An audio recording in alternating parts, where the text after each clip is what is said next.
Bonjour les amis, bienvenue sur Catholique TV. Nous avons le plaisir, le bonheur, une fois encore aujourd'hui, d'accueillir notre ami Xavier Héral. Bonjour Xavier, comment allez-vous? Bonjour Cyril, très très bien. Et vous, comment allez-vous?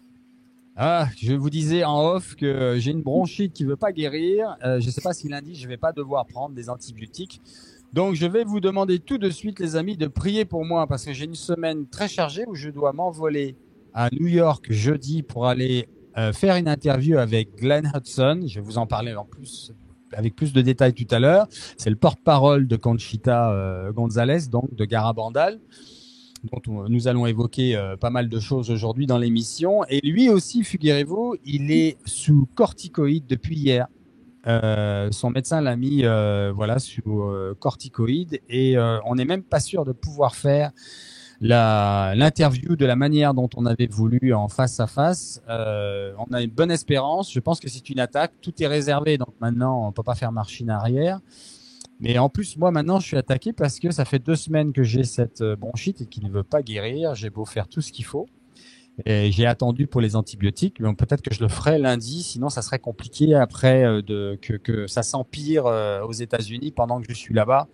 Voilà, je voudrais pas avoir affaire à cette situation, donc je vais décider lundi si oui ou non, mardi au plus tard, si je prends des antibiotiques avec l'accord de mon médecin et de partir sous antibiotiques, mais au moins voilà, je serai entre guillemets protégé avec ça. Mais la prière fera beaucoup mieux et je crois en la guérison. Jésus, s'il le veut, et si c'est une attaque, d'autant plus, la prière nous aidera. Voilà. À ce sujet. Et vous, comment allez-vous, Xavier? Quoi de neuf? Bien, j'ai suivi vos émissions ces dernières semaines. Je vois que vous êtes sous assaut de tous les côtés, à droite, à gauche, Ça a et commencé. vous avez besoin d'un Philippe Le Hardy qui vous dit, Père, protégez votre droite, Père, protégez votre gauche.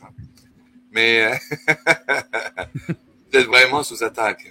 Mais regardez, vous savez, pour vous encourager, en utilisant l'expression du Père Laurentin, quand je travaille avec lui, s'il était là, il vous dirait, c'est bon signe. Oui. Amen. Oui, c'est pas faux, c'est pas faux. Même s'il faut bien discerner tout ça et rester dans l'humilité, c'est pas toujours simple. Mais au moins, si on fait une erreur, on peut toujours revenir en arrière et demander pardon. En tout cas, bon, bah, c'est le statu quo à ce sujet. Moi, je fais une petite parenthèse pour rebondir sur ce que vous venez de dire. Je peux rien faire de plus à ce stade. C'est probablement un mal pour un bien, je pense, puisque je commence à voir un peu plus de choses au niveau de la providence, de la volonté du Seigneur pour moi et ce que je dois faire. Donc j'en parlerai plus avec probablement à mon retour de Medjugorje parce que le discernement, voilà, the smoke will have cleared, comme on dit en anglais, donc je verrai un peu mieux, the dust will have settled, pardon pour ces expressions anglicites, la poussière sera retombée, voilà, et les nuages se seront dissipés et j'y verrai probablement un peu mieux à ce sujet-là. Mais bon, tout va bien, gloire à Dieu, nous sommes toujours des disciples et des enfants du Seigneur, unworthy, encore une fois, hein, qui ne pas illégitime, c'est pas le terme, comme on dit en français. Nous ne Digne, méritons pas cette grâce. Indigne, voilà, exact. digne. Indigne, mais c'est son grand amour pour nous qui nous sauve. Donc merci Jésus. Eh bien, on va commencer par une prière, comme d'habitude. Xavier Héral terminera l'émission avec une prière en latin, les amis. Je mettrai aussi en ligne le Saint-Michel-Archange en latin. Et vous verrez Xavier se rapprocher de son écran avec ses petits yeux plissés pour le lire pour nous lire son Saint-Michel-Archange en latin. Et merci beaucoup pour ça. Et je voudrais, pour cette prière, les amis, que nous prions pour le Liban, pour les chrétiens du Moyen-Orient, mais aussi pour nos frères musulmans et juifs. Je voudrais qu'on prie pour l'Ukraine, qui est toujours sous les bombes, bien sûr. On oublie un peu parce que une actualité en chasse une autre. Il y a eu beaucoup de mouvements avec Tim Ballard ces derniers temps. Il y a eu un assaut important au Mexique hier et avant-hier que l'on prie encore et toujours pour les enfants, qu'ils soient libérés. Il y a vraiment des enfants tous les jours qui sont enlevés à leurs parents pour être pour rentrer dans des réseaux de pédocriminalité. Donc je vous demande de prier pour eux, les amis, parce que c'est terrible. Voilà. Et il y en a beaucoup plus qu'on le sait. Je voudrais qu'on prie une fois encore pour Jim Caviezel, Mel Gibson et l'équipe de la résurrection du Christ qui prend fin. Là, les tournages arrivent à fin et à leur fin et ils sont bien sûr très attaqués. Comme je le dis à chaque fois, ils l'ont beaucoup été en 2004. Vous ferez attention pendant cette émission. Moi, je le sens, je suis fatigué en plus avec cette bronchite. Ça commence à me fatiguer. Donc, je vais peut-être bafouiller un petit peu. Je vous demande pardon. J'ai voulu faire cette émission parce que c'est la dernière avant New York, Glenn Hudson dont je vais parler et Medjugorje. Et je voulais faire comment on dit, une mise à jour avec Xavier puisqu'il a pas mal de choses à nous dire aussi de son côté. Donc nous allons prier pour tout ça. Qu'est-ce que j'ai oublié, Xavier? Peut-être vous avez des intentions de prière particulières? Écoutez, pour que votre pèlerinage à Medjugorje se passe bien, pour tous vos pèlerins qui vous accompagneront, et d'une façon très spéciale, je voudrais prier pour toutes les personnes qui nous regardent.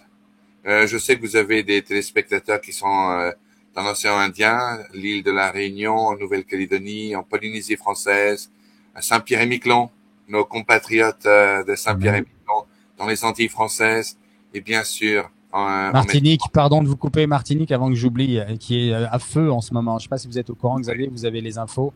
C'est un peu le chaos en Martinique. Il faut qu'on prie aussi pour la Nouvelle-Calédonie qui est toujours sous le feu. Je vous ai coupé, allez-y. Pardon, Xavier. Non, vous avez parfaitement raison. Et donc, je prie spécialement pour les téléspectateurs et pour m'unir à eux tous, pour que nous nous unissions à eux tous, à vous tous qui nous regardez, qui nous écoutez, en diffusé ou en direct, et pour en fraternité et en union de prière. Amen. Et nous allons prier aussi, bien sûr, pour ce synode qui a lieu, et nous allons beaucoup en parler, pour le pape. Nous allons prier pour le magistère, pour tous les prêtres, tous les cardinaux, tous les évêques qui sont en ligne de mire, qui sont en front, bien bon an ou mal an, mais ils sont au front et ils ont besoin de grâce plus que nous parce qu'ils sont là pour nous guider et nous nourrir. En tout cas, c'est ce que leur demande le Seigneur. Voilà. Et si nous oublions certaines personnes, eh bien que l'Esprit Saint fasse monter ces prières que nous avons oubliées auprès du Père et les prières aussi individuelles de chacun. Il y a beaucoup de souffrances, on m'écrit beaucoup, il y a des séparations, il y a des abus, il y a de la violence, il y a des addictions, il y a toutes sortes de choses et voilà, je reçois bien ça et nous prions pour vous tous les amis. Nous allons prier aussi pour, je ne donnerai pas son nom, mais c'est la chaîne, comment il s'appelle, La Fin des Temps, qui a fait un travail incommensurable. Il a fait vraiment un boulot monstre. Et je vous invite à aller sur sa chaîne puisqu'il va la fermer, sa chaîne. Il a fait sa dernière vidéo, je crois que c'était hier ou avant-hier. Et il a besoin de nos prières. C'est lui, sa famille. Et je vous invite, comme il le fait lui-même, à vous procurer son ouvrage. Il a fait un livre sur la fin des temps. Vous trouverez ça sur sa chaîne. Et sinon, vous allez aussi sélectionner les vidéos qui peuvent vous intéresser, les télécharger, même peut-être sur un disque dur. Il a fait un boulot vraiment superbe. Sans égal sur Internet pour la fin des temps. Il a beaucoup aidé la communauté catholique, nos frères, et grâce à lui, beaucoup d'âmes seront sauvées. Donc, priez pour lui, priez pour sa famille et allez télécharger les vidéos qui sont encore disponibles jusqu'à ce que sa chaîne soit totalement fermée. C'est sa volonté. Voilà. On y va, Xavier. C'est parti. Oui, je voudrais aussi rajouter, j'ai oublié de demander des prières pour le peuple du Québec, pour tous les Québécois. Il y a une quantité folle de Québécois qui nous regardent. Y compris, j'ai appris des gens à l'intérieur du monastère, de l'évêché de Amos et du Père Michel. Prions pour le Père Michel. Prions pour le frère Philippe, le frère René, qui a le rire et le sourire si facile, le frère Simon et le frère Luc, et d'une façon très spéciale pour le révérend Père Michel, et aussi pour l'évêque de Amos, pour que nous prions avec toute notre gentillesse pour son bien-être, et pour que l'Esprit Saint puisse l'illuminer et lui faire voir la vérité, le bien du mal. Voilà. Merci, Amen. Cyril. On y va. Au nom du Père, du Fils et du Saint-Esprit. Amen. Amen. Notre Père, qui es aux cieux, que ton nom soit sanctifié, que ton règne vienne, que ta volonté soit faite sur la terre comme au ciel. Donnez-nous aujourd'hui notre pain de ce jour et pardonnez-nous nos offenses, comme nous pardonnons aussi à ceux qui nous ont offensés. Et ne nous laissez pas succomber à la tentation, mais délivrez-nous du mal. Amen. Je vous salue Marie, pleine de grâce, le Seigneur est avec vous. Vous êtes bénie entre toutes les femmes, et Jésus, le fruit de vos entrailles, flagellé jusqu'au sang pour nos péchés, est béni. Sainte Marie, Mère de Dieu et notre Mère, priez pour nous pauvres pécheurs, maintenant et à l'heure de notre mort. Amen.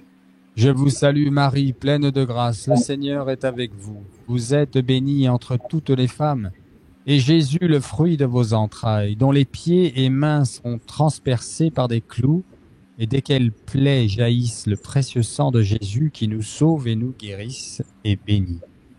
Sainte Marie, Mère de Dieu et notre Mère, priez pour nous pauvres pécheurs, maintenant et à l'heure de notre mort. Amen. Je vous salue Marie, pleine de grâce, le Seigneur est avec vous. Vous êtes bénie entre toutes les femmes, et Jésus, votre enfant, dont le côté est transpercé par la lance, et de laquelle plaie jaillissent le précieux sang de Jésus, ainsi que de l'eau, est béni. Sainte Marie, Mère de Dieu et notre Mère, priez pour nous pauvres pécheurs, maintenant et à l'heure de notre mort. Amen. Gloire soit au Père, au Fils et au Saint-Esprit.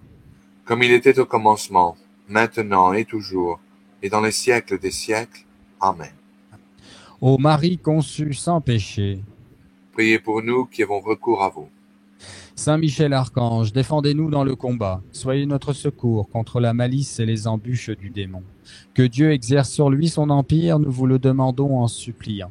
Et vous, prince de la milice céleste, repoussez en enfer par la force de Dieu Satan et les autres esprits mauvais qui rôdent dans le monde en vue de perdre les âmes. Amen. Cœur sacré de Jésus. Priez J'ai en vous, je me confié- confie. Amen. Cœur immaculé de Marie. Priez pour nous. Saint Joseph. Priez pour nous. Tous les saints apôtres, tous les apôtres et tous les saints du ciel. Priez pour nous. Nos saints anges gardiens. Priez pour nous et veillez sur nous. Au nom du Père et du Fils et du Saint-Esprit. Amen. Amen. Pardonnez-moi, j'ai fait une prière un peu plus longue parce que je sais qu'il y a beaucoup d'attaques, je le sens. En tout cas, je suis concerné et beaucoup d'amis à moi. Donc, je pense que c'était important. Et il m'est venu pendant la prière, justement, que demain, Xavier, c'est le 13 octobre. Mhm. Le début aussi de la neuvaine à Saint Jean-Paul II, qui se terminera donc le jour de la fête de Saint Jean-Paul II, le 22 octobre, le jour de mon départ à Medjugorje, qui est le jour anniversaire de la 2e année de Catholaïque TV. Félicitations, en effet. 2 ans. Dieu écrit droit sur des lignes courbes. Exact, exact. Mon épouse s'est pris un café français. Merci, Lisa. Thank you. Merci madame, thank Elle est you. cubain. Les cafés cubains, non, c'est le café français. Oh, que je t'envie. Merci, Lisa. Alors, c'est l'anniversaire du 3e secret de Fatima, donc du miracle du soleil demain, c'est ça, 13 octobre? C'est une journée, c'est un anniversaire de toute première importance. C'est également l'anniversaire du message public, du dernier message public que Sainte Marie, que la Vierge Marie a donné à la sœur Sasagawa en 1973. Donc effectivement, c'est très approprié que ça tombe un dimanche. Demain, quand on ira à la messe, il faut dédier et offrir cette communion en union de prière avec tous ceux qui s'en souviendront. Oui. Oui, il faut s'attendre. Alors, on va pas faire des plans sur la comète, mais on peut s'attendre à tout. Hein. C'est une date anniversaire très importante. Et nous sommes entrés dans des temps, pour le coup, là, nous sommes vraiment à l'intérieur. Pourquoi je dis ça? Parce que, eh bien, ça fait des années Xavier partage le même destin. Moi, ça fait 25 ans que je suis informé de ces certaines de ces prophéties, mais en tout cas des messages mariales, notamment Fatima, Garabandal, Akita et Medjugorje aujourd'hui, entre autres. Et en fait, là, ce synode, nous le savons, il n'y a aucune ambiguïté, et le synode annoncé par la Vierge Marie à Conchita de Garabandal, là on est dans les apparitions de 61 à 65, je le rappelle, ces apparitions sont non-constat. Ça veut dire que il y avait jusqu'à il y a quelques mois encore en arrière, il y avait 3 niveaux de posture du Vatican ou du magistère face à des apparitions. D'abord, toute apparition qui a encore lieu ne peut pas être reconnue comme finalement reconnue par l'Église, puisque par définition, elles ont encore lieu, donc elle ne peut pas se prendre un postulat définitif. Mais là, c'est pas le cas à Garabandal. C'est non-constat, c'est-à-dire à mi-chemin entre c'est reconnu, c'est surnaturel, ça n'est pas reconnu, ça n'est pas surnaturel, et là c'est non-constat, c'est un entre-deux qui veut dire nous attendons, en fait. On va le faire simple, hein, parce que c'est plus détaillé que ça, mais ils attendent.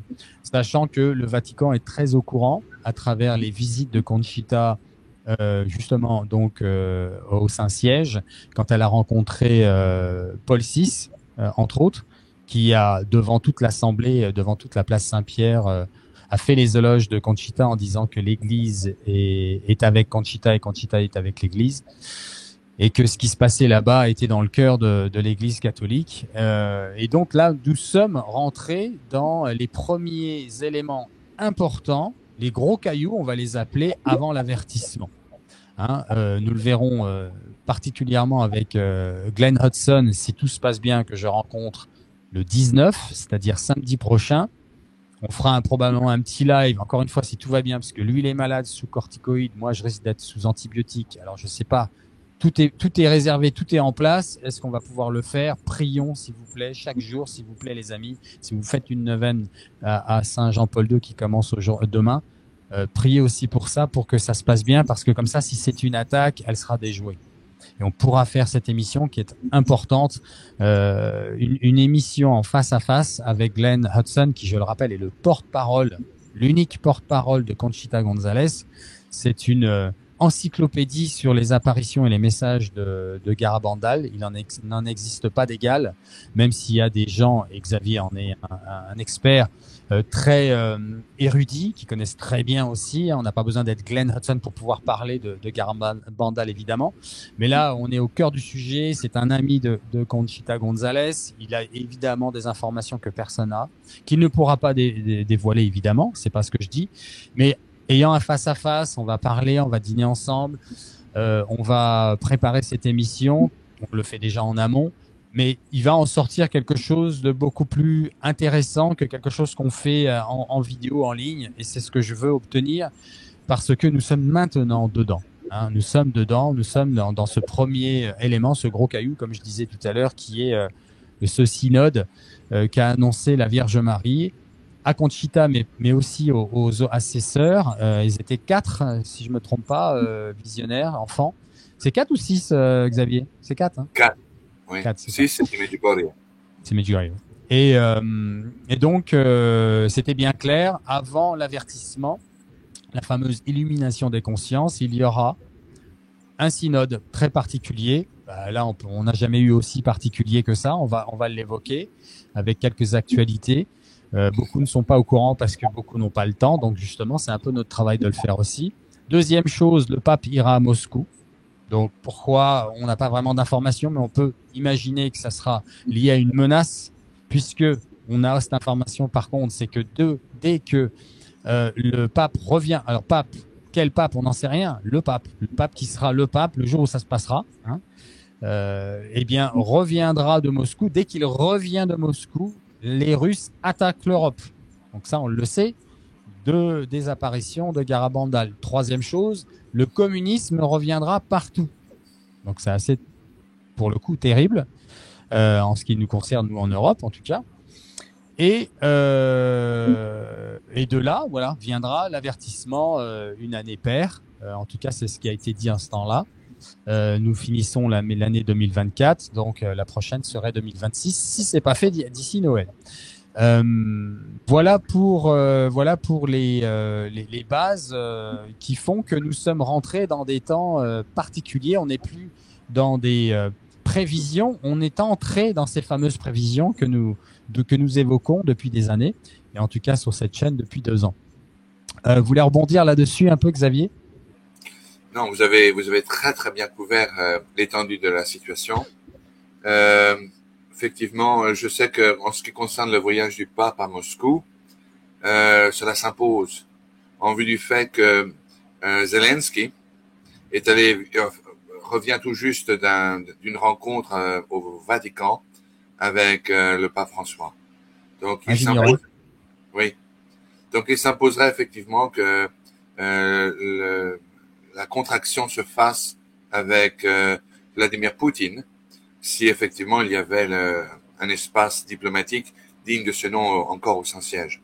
Je ne sais pas ce qui va se passer. Je sais qu'ils sont très au courant, de par mes contacts au Vatican, ils sont très au courant de la prophétie de Garabandal. Ils font tout ce qu'ils peuvent pour la discréditer, c'est-à-dire pour ne pas mettre de l'huile sur le feu. Non. C'est pour ça que d'ailleurs cette déclaration a été faite par son éminence, le cardinal Fernandez, concernant Garabandal. Ce qui en fait, écoutez, la bonne nouvelle avec Garabandal, aussi bien qu'avec Medjugorje, parce qu'en fait, il faut se rendre compte à l'évidence, non? Les déclarations qui proviennent du dicaster de la doctrine de la foi se résument en un grand zéro. Un grand zéro. Il parle pour ne rien dire. La bonne nouvelle, par contre, est que ni Garabandal ni Medjugorje n'aient été condamnés. Point à la ligne. L'approbation qui a été octroyée et obtenue du dicaster de la doctrine de la foi concernant Medjugorje, bon, la bonne nouvelle, donc, ça n'a pas été condamné et qu'effectivement, ils encouragent les gens à faire des pèlerinages. Est-ce qu'il n'y en avait pas avant? Il y en a toujours eu. C'est pas ça qui allait arrêter les fidèles. Donc, les pèlerinages continuent. Cependant, mettons clairement les pendules à l'heure. Le Vatican a pris toutes ses précautions par plus. J'ai écouté la sœur Emmanuelle, qui est un ange sans elle. Elle en était heureuse, on en avait les larmes aux yeux, et toutes les personnes qui travaillent là-bas aussi. Et à juste titre, parce que c'est une forme de, comment dirais-je, la hache de guerre a été enterrée d'une certaine façon. Mais rendons-nous compte à l'évidence, non? Les autorités de l'Église ont pris toute la précaution pour mettre au point le fait qu'ils veulent faire comprendre aux fidèles qu'ils ne reconnaissent pas l'aspect divin, l'origine divine des messages de Medjugorje. Ils ne reconnaissent pas les voyants de Medjugorje comme de véritables messagers de Dieu. Ils ne reconnaissent pas les apparitions en elles-mêmes à Medjugorje. Ils ont pris toutes leurs précautions pour faire cela on ne peut plus clair. Ce n'est plus sujet à interprétation. Tout ce qu'ils ont dit, c'est nous voyons des résultats très positifs à Medjugorje. Donc, nous permettons la continuation des pèlerinages. S'ils veulent construire des églises ou des chapelles, amen, il n'y aura pas d'obstacle de notre part. Ça s'arrête à cela. Mais, enfin non, ça ne s'arrête pas à cela. Et c'est ça qui est grave. Moi, ça me préoccupe énormément, Cyril. D'ailleurs, j'aimerais beaucoup connaître votre opinion. Moi, je suis allé une seule fois seulement à Medjugorje et vous êtes un vétéran sur l'affaire. Mais ce qui me préoccupe, c'est le fait qu'ils aient assigné ce qu'ils appellent un observateur du Vatican qui réside dans le même village de Medjugorje, avec pour mission d'observer et de filtrer et d'envoyer au Vatican tous les messages publics que les voyants recevraient là-bas avant de les publier publiquement, afin de les faire passer sous l'approbation, par l'approbation, sous la loupe du dicaster de la doctrine de la foi. Et alors, s'ils obtiennent le feu vert, alors seulement les publier publiquement. Ça ne me plaît pas du tout. C'est une façon de bâillonner le ciel. Non. Secondo, et c'est ça qui est grave, le dicaster n'aurait jamais, au grand jamais, il n'aurait jamais dû faire la moindre déclaration sur Medjugorje. Ils auraient pu dû dire simplement, allez-y, nous permettons la continuation des pèlerinages, nous les encourageons, point à la ligne. Mais ils ont pensé qu'il était nécessaire pour gagner de la popularité en vue du fait qu'aujourd'hui, ils se font canarder par toutes sortes de critiques concernant les dires du pape François sur le fait que toutes les religions mènent à Dieu, sur le fait que il faut ouvrir les bras aux infidèles, aux païens, etc., etc. Donc c'était une façon de gagner beaucoup de familiarité, beaucoup d'amitié et de support de part et d'autre. Non.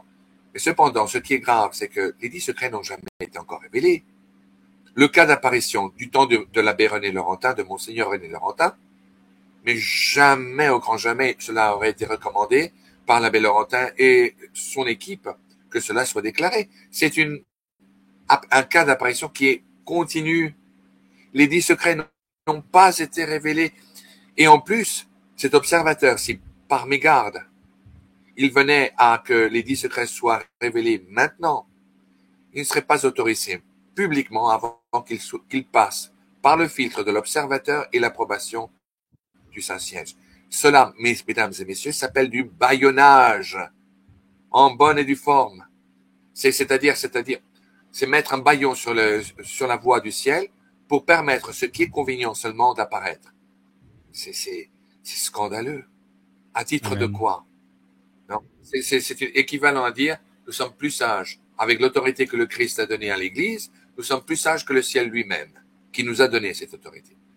C'est le comble quand même. Ne croyez-vous pas? Tout à fait, Xavier. Je vais mettre à l'écran là le père Pétard et Mariana, qui est une des 4 visionnaires à droite là, la dame blonde, a choisi le père Pétard pour révéler au monde les 10 secrets. Alors la Vierge Marie lui a donné à elle ce travail de révéler au monde les 10 secrets l'un après l'autre. Je rappelle que les 10 secrets vont être révélés de la manière suivante. 10 jours avant le premier, comme le 10e, avant chaque secret, elle va aller voir le père Pétard, lui dire c'est dans 10 jours et il va se passer telle chose. Pendant 7 jours consécutifs, elle et le père Pétard, Mariana et le père Pétard, vont jeûner. Et le 8e jour, donc 3 jours avant la révélation de ce secret, le père Pétard va dire au monde ce qui va se passer dans 3 jours. Oui. Alors, pour corroborer et pour rebondir sur ce que vient de dire Xavier, en effet, le Saint-Siège vient de prendre cette nouvelle régulation en fait du contrôle de Medjugorje. C'est que s'il y a quelque chose un message officiel, et là ça sera le cas avec les 10 secrets, il faut que ça passe d'abord par c'est un monseigneur ou un cardinal, celui qui est à Medjugorje. L'observateur, oui. Je crois que c'est un monseigneur, si je ne me trompe. Et il semblerait qu'il soit très en faveur de Medjugorje. Au moins ça. Bah, tant mieux. Oui.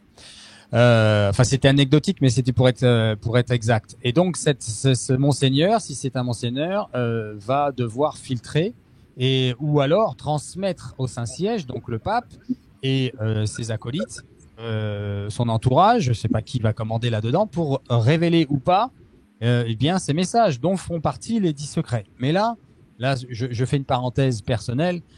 La Vierge Marie a tout anticipé. Il n'est pas question que les secrets ne soient pas révélés et que le Vatican ou qui que ce soit dans l'Église, aucun être humain ne puisse avoir le contrôle de ça, puisqu'elle a aussi dit, parce que ça a été une question qui a été posée par les visionnaires en disant mais personne n'écoute, nos messages sont pas assez diffusés, qu'est-ce qui va faire qu'au moment où ça va arriver, eh bien, pourquoi il changerait d'opinion, pourquoi la télévision soudainement se mettrait à parler de nous, etc., etc. Et elle a dit, à ce moment-là, il y aura une grâce particulière qui fera que tout le monde en parlera. Le monde entier sera au courant de ce qui va arriver dans 3 jours. Parce que bien sûr, on a aussi tous les réseaux sociaux, pour ne pas les nommer, qui vont faire leur travail. Et il n'est pas impossible, mais là, ça n'engage que moi, que le message, filtre ou passe à travers les maillons du filet et qu'une personne bien intentionnée le mette en ligne parce qu'elle est déjà au courant et que ça n'est pas le temps d'arriver au Vatican, que c'est déjà à travers la planète et qu'on sait ce qui va se passer dans 3 jours. Je dis ça, je dis rien, on verra bien, mais en tout cas, c'est ce que disait Xavier Héral. Et en effet, il y a une concerne à ce sujet, il y a une inquiétude. Moi, je suis pas inquiet. La Vierge Marie elle porte des armées en face d'elle et que c'est la championne. Ah, on m'entend pas là? Tu m'entends pas? Maintenant, oui, oui, vous avez été interrompu brièvement. Vous êtes à D'accord. nouveau, on vous entend 5 sur 5. Pas de problème. Voilà, je disais juste que la Vierge Marie est au contrôle de tout ça et que je ne suis pas inquiet. Elle a tout anticipé de toute façon. À la fin, son cœur immaculé va triompher. Donc, soyons dans la paix avec ça. Ne soyons pas inquiets. Il faut rester dans l'obéissance de ces requêtes, toutes gentilles, toutes humbles, alors qu'elle est la reine du ciel, qui sont de mener des bonnes vies, de se confesser une fois par mois, de communier régulièrement tant que l'Eucharistie est valide. Et là où l'Eucharistie est valide, de prier le chapelet du rosaire tous les jours, tout ce que vous pouvez faire, que ce soit une simple dizaine ou que ce soit le rosaire en entier. Vous faites ce que vous pouvez, mais priez tous les jours puisque c'est l'arme contre Satan. Si la Vierge Marie le dit, elle sait mieux que personne. On n'a pas à remettre en question sa parole.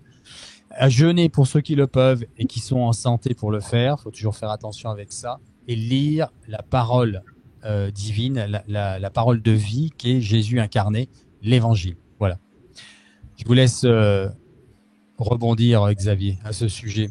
Vous savez, vous faites tellement de bien, Cyril. Je sais que je sonne comme un vieux disque rayé, mais je me sens tellement à l'aise dans cette chaîne.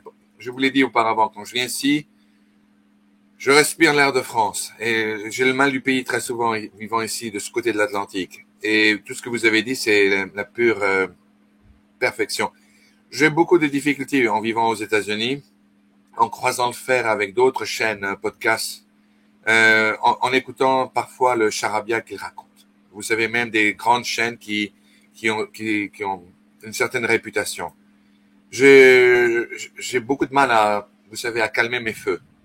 Parce que même des chaînes qui, auparavant, par exemple, pour ne pas les nommer, appuyaient le Père Michel, entre autres, et qui font un étalage d'apparition sur des messages qui provenant d'autres voyants des quatre coins du monde, disent tout et son contraire, n'importe quoi. Un bouillon de culture qui n'a ni queue ni tête. C'est un peu comme la danse de Saint-Guy, vous savez. C'est un peu n'importe quoi quand il déclare « Ah oui, Medjugorje a reçu les plus grandes éloges du Saint-Siège, la plus grande posture que le dicasterium de la doctrine de la foi est en mesure de donner et c'est digne de foi, c'est reconnu comme étant digne de foi. » Encore une fois, ils ont perdu une belle occasion de se taire. Le statut d'être digne de foi, digne de croyance, c'est fini. C'est une chose du passé. Ça existait du temps de Monseigneur René Laurentin. C'est grâce au cardinal Fernandez, c'est terminé. La plus haute stance que le dicaster peut offrir, c'est le nihil obstat, qui est une déclaration qui ne reconnaît aucunement quoi que ce soit ayant trait à une nature supernaturelle, surnaturelle, et en plus qui ne reconnaît rien comme étant digne de foi. Tout ce qu'il se limite à dire, c'est de dire, ah, ça peut venir de Dieu, ou ça peut être une invention des hommes. Tout ce que nous nous limitons à constater, c'est qu'il y a de bons résultats. Point la ligne. Ça se limite à cela. Donc, être ici, comme je vous dis, premièrement, à titre personnel, c'est poser pied à terre en France, un pays qui me manque profondément, mais vous savez, c'est un état d'esprit être français, et écoutez le bon sens. Donc, je vais continuer à prier pour vous, et concernant les attaques qui vous sont dirigées, prenez ça plus qu'autre chose, comme une médaille, un trophée, et je sais que vous faites une bonne peau de crocodile, restez fidèles et procédez d'avant. Vous avez beaucoup d'appui de vos téléspectateurs et beaucoup de prières qui vous accompagnent, y compris les miennes. Gloire à Dieu. Merci, Xavier. Alors, on va parler du synode, de l'actualité du synode. On a quelques infos à partager. Xavier est aux États-Unis, je suis en France, on a nos réseaux. Ça filtre et il y a des informations qui sont officielles, mais que tout le monde n'a pas parce que c'est éparse dans différents... Jusqu'à ce que le contenu final, la synthèse soit donnée, bien sûr, par le pape, mais on voit déjà vers quoi on se rend là. Donc, on va l'évoquer. Mais avant cela, 3 choses. S'il vous plaît, Xavier, je voudrais que vous parliez de ce voyage à Kansas City où vous allez voir justement John Henry Western, c'est ça, et vous allez donc parler justement de ce qui se passe avec le synode avec lui, je le sais. Vous avez un projet de film un documentaire sur l'avertissement. Et la troisième et première chose, où en est la traduction là de Ah, Revelation? oui, je viens de parler. Hier, j'ai reçu une transmission de mon bon ami Bruno Perinet, directeur général du Chrétien Magazine. C'était le Oui. même magazine avec lequel je travaillais il y a une trentaine d'années, avec Monsieur Ravaz, qui était à l'époque son directeur et qui travaillait main dans la main avec l'abbé René Laurentin.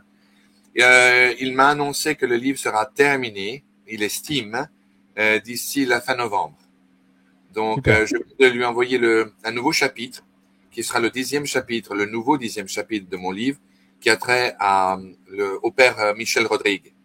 Ça m'a pris un sacré fichu de temps de le compléter. Je l'ai envoyé au père Michel par email au Québec. Il l'a revu, il l'a lu, il l'a peaufiné.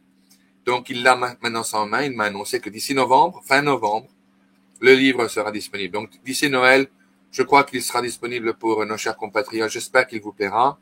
Je l'ai fait du fond du cœur et surtout plus qu'autre chose, pour donner à tous les fidèles toutes les armes, tous les instruments que le ciel veut que ses fidèles aient en main pour les événements qui sont sur le point de se produire. Nous sommes à un cheveu du début du commencement des prophéties faites. Donc, c'est un cadeau qu'on pourra mettre au pied du sapin, probablement avec un peu de chance, si on a un lien que vous allez nous transmettre dès que possible, pour qu'ils puissent l'acheter en français et l'offrir à qui ils veulent dans la famille et le mettre au pied du sapin. Donc, on attend vivement cette information. Je reviens sur ce que je disais avant les deux autres éléments, parce que ça me revient à l'esprit. Je vais vous mettre le lien de la chaîne La Fin des Temps, dont je vous parlais, là, qui a décidé de clôturer sa chaîne, pour que vous puissiez aller télécharger les vidéos qui vous intéressent. Et il est très riche, donc allez au moins le visualiser et prenez ce qu'il y a à prendre, téléchargez sur votre disque dur ou sur votre ordinateur, mais je vous mettrai le lien en dessous. Oui, alors la deuxième chose, vous avez un projet, donc vous l'aviez déjà évoqué la dernière fois, mais tout à l'heure en off, vous m'en avez dit un peu plus. Donc je voudrais qu'on en parle là, si vous voulez bien. Ce projet, vous avez trouvé des investisseurs apparemment pour un documentaire. C'est quoi exactement? Oui, nous sommes en train en ce moment, nous avons décidé de nous lancer dans un nouveau projet qui va être un documentaire qui va durer environ 1h35, 1h45, peut-être plus. Ça prendra le temps que ça prendra, mais c'est un documentaire qui a trait sur tous les traits, tous les tenants et les aboutissants ayant trait à l'avertissement. Il y a eu tout dernièrement un documentaire qui est sorti. L'illumination des consciences. Oui, ici ça s'appelle The Warning, l'avis en espagnol, enfin, je l'ai vu. Il n'est pas mal fait. J'ai parlé avec son metteur en scène mexicain qui m'a demandé de ne pas parler mal de cela. Je ne vois pas pourquoi il m'a demandé cela. Vous parlez quoi là de Great Warning, le dernier film là qui est sorti? Oui, Vous l'avez vu? c'est pas un film, c'est un documentaire. C'est un D'accord. documentaire. Ah, vous l'avez vu déjà, super. Oui, oui, oui. Mais je l'ai vu. Ils m'ont envoyé le lien pour pouvoir le voir et je n'ai pas voulu l'appuyer. Il n'est pas mal. Il faut dire la vérité. Il n'est pas mal, mais j'ai profond entre vous et moi. J'étais sérieusement quelque peu déçu.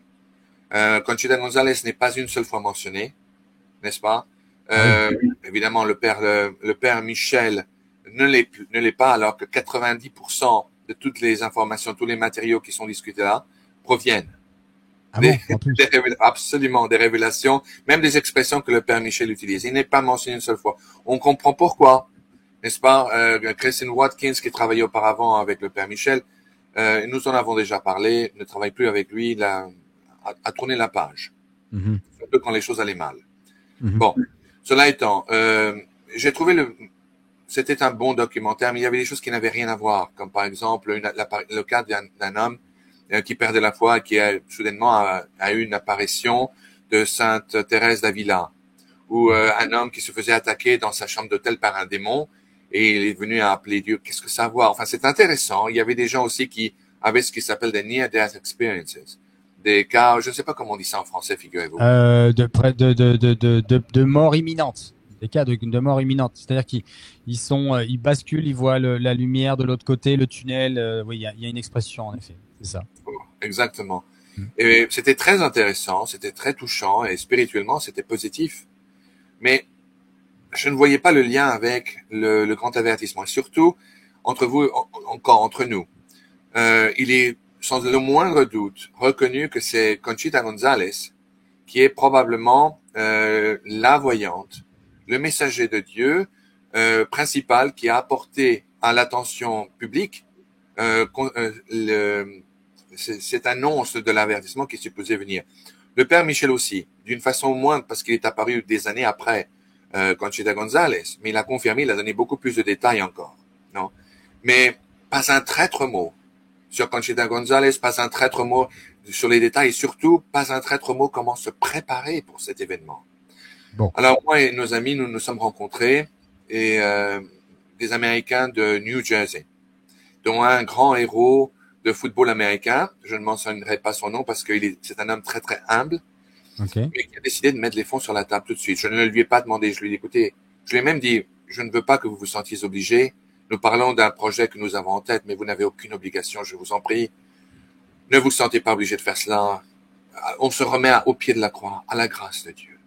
Les non, Xavier, j'insiste. Je veux le faire. Pour moi, c'est une réponse à une prière. Je voulais faire quelque chose pour Dieu. Je crois que c'est nécessaire. Il a mis les fonds sur la table. Ça. C'est très joli.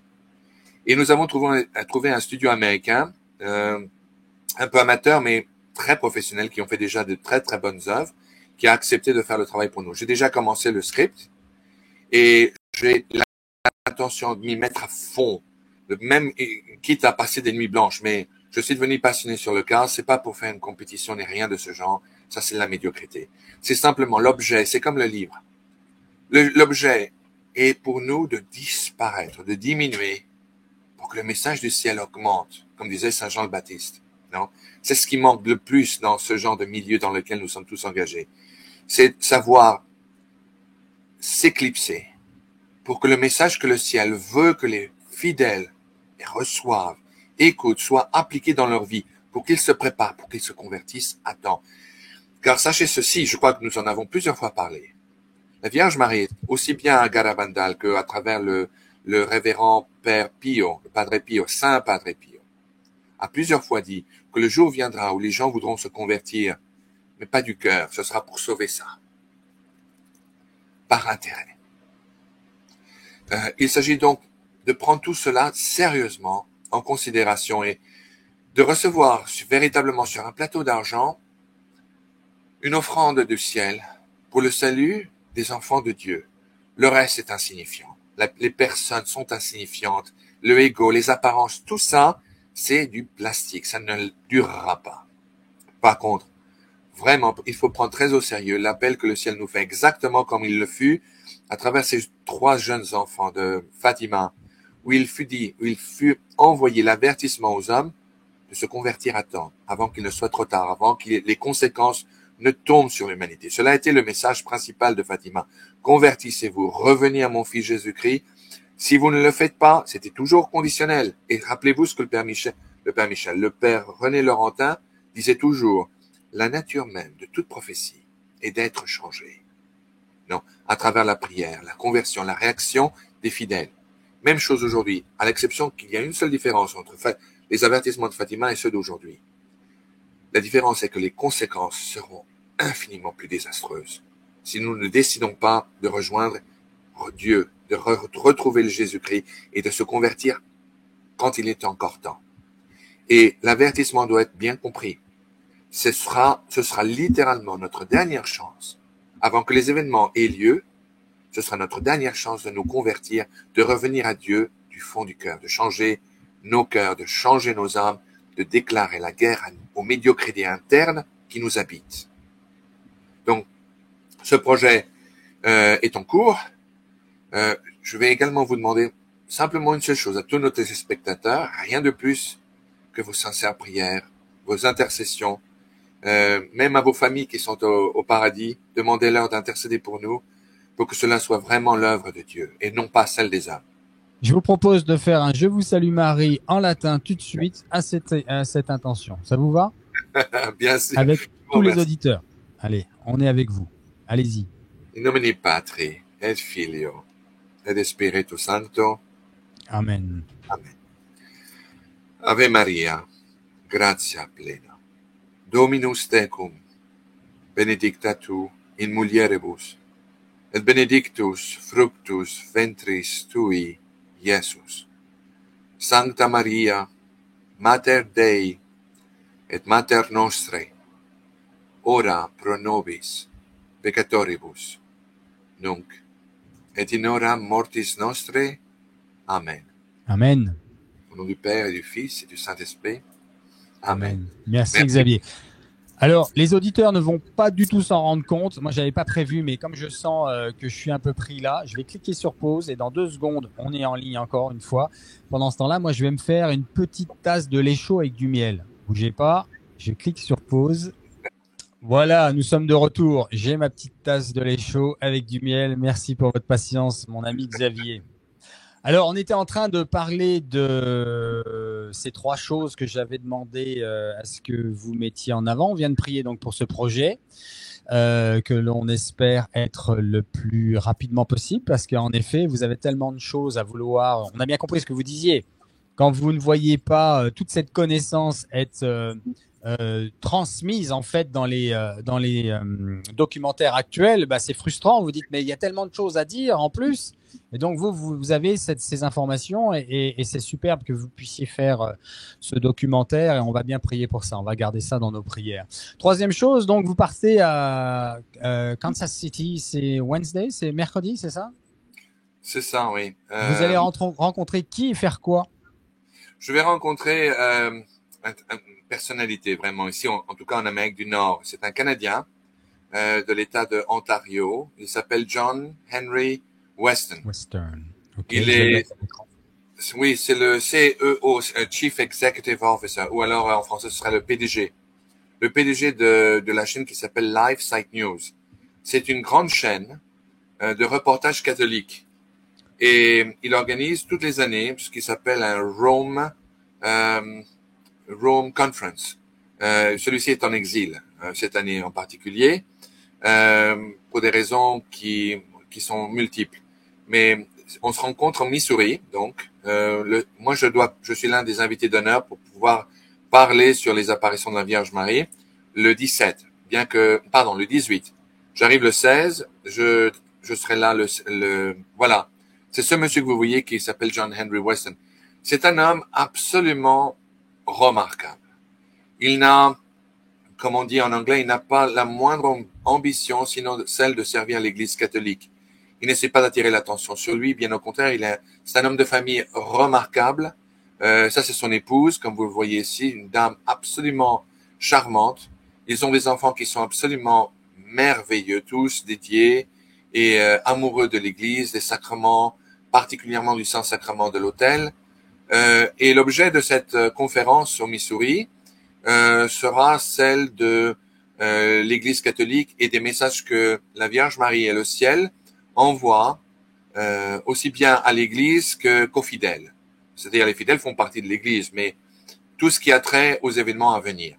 Donc il a eu la gentillesse et nous sommes devenus très très bons amis au cours de ces 2 dernières années. Ce fut lui, pour tout vous dire, qui l'année dernière, en 2023,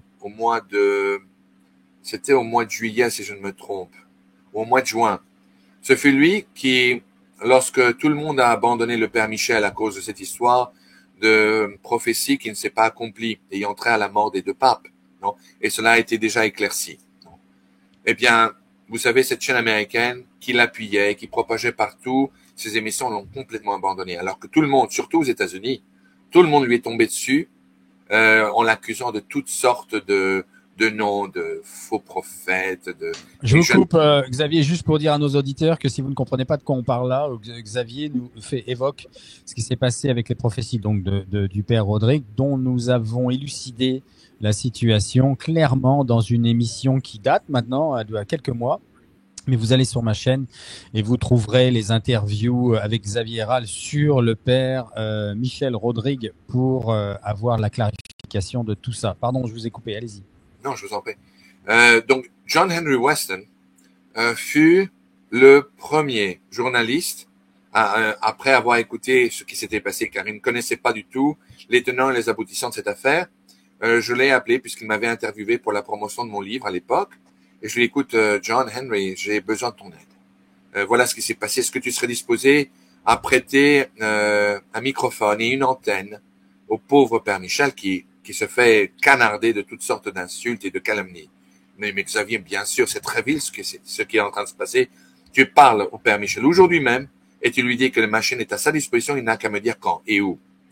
Cela dit, cela fait. Je l'ai appelé et tout de suite, en 2 temps, 3 mouvements, le Père Michel est apparu chez lui, il s'est expliqué, il a été exonéré de A à Z. Ça a été absolument merveilleux. Donc, je lui devais une fière chandelle. Et depuis lors, on est vraiment devenus très, très bons amis.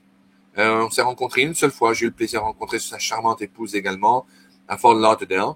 Et maintenant, je vais le rencontrer à nouveau pour faire partie de cette conférence. Il m'a honoré en me demandant d'être l'un de ses honorary speakers. Non,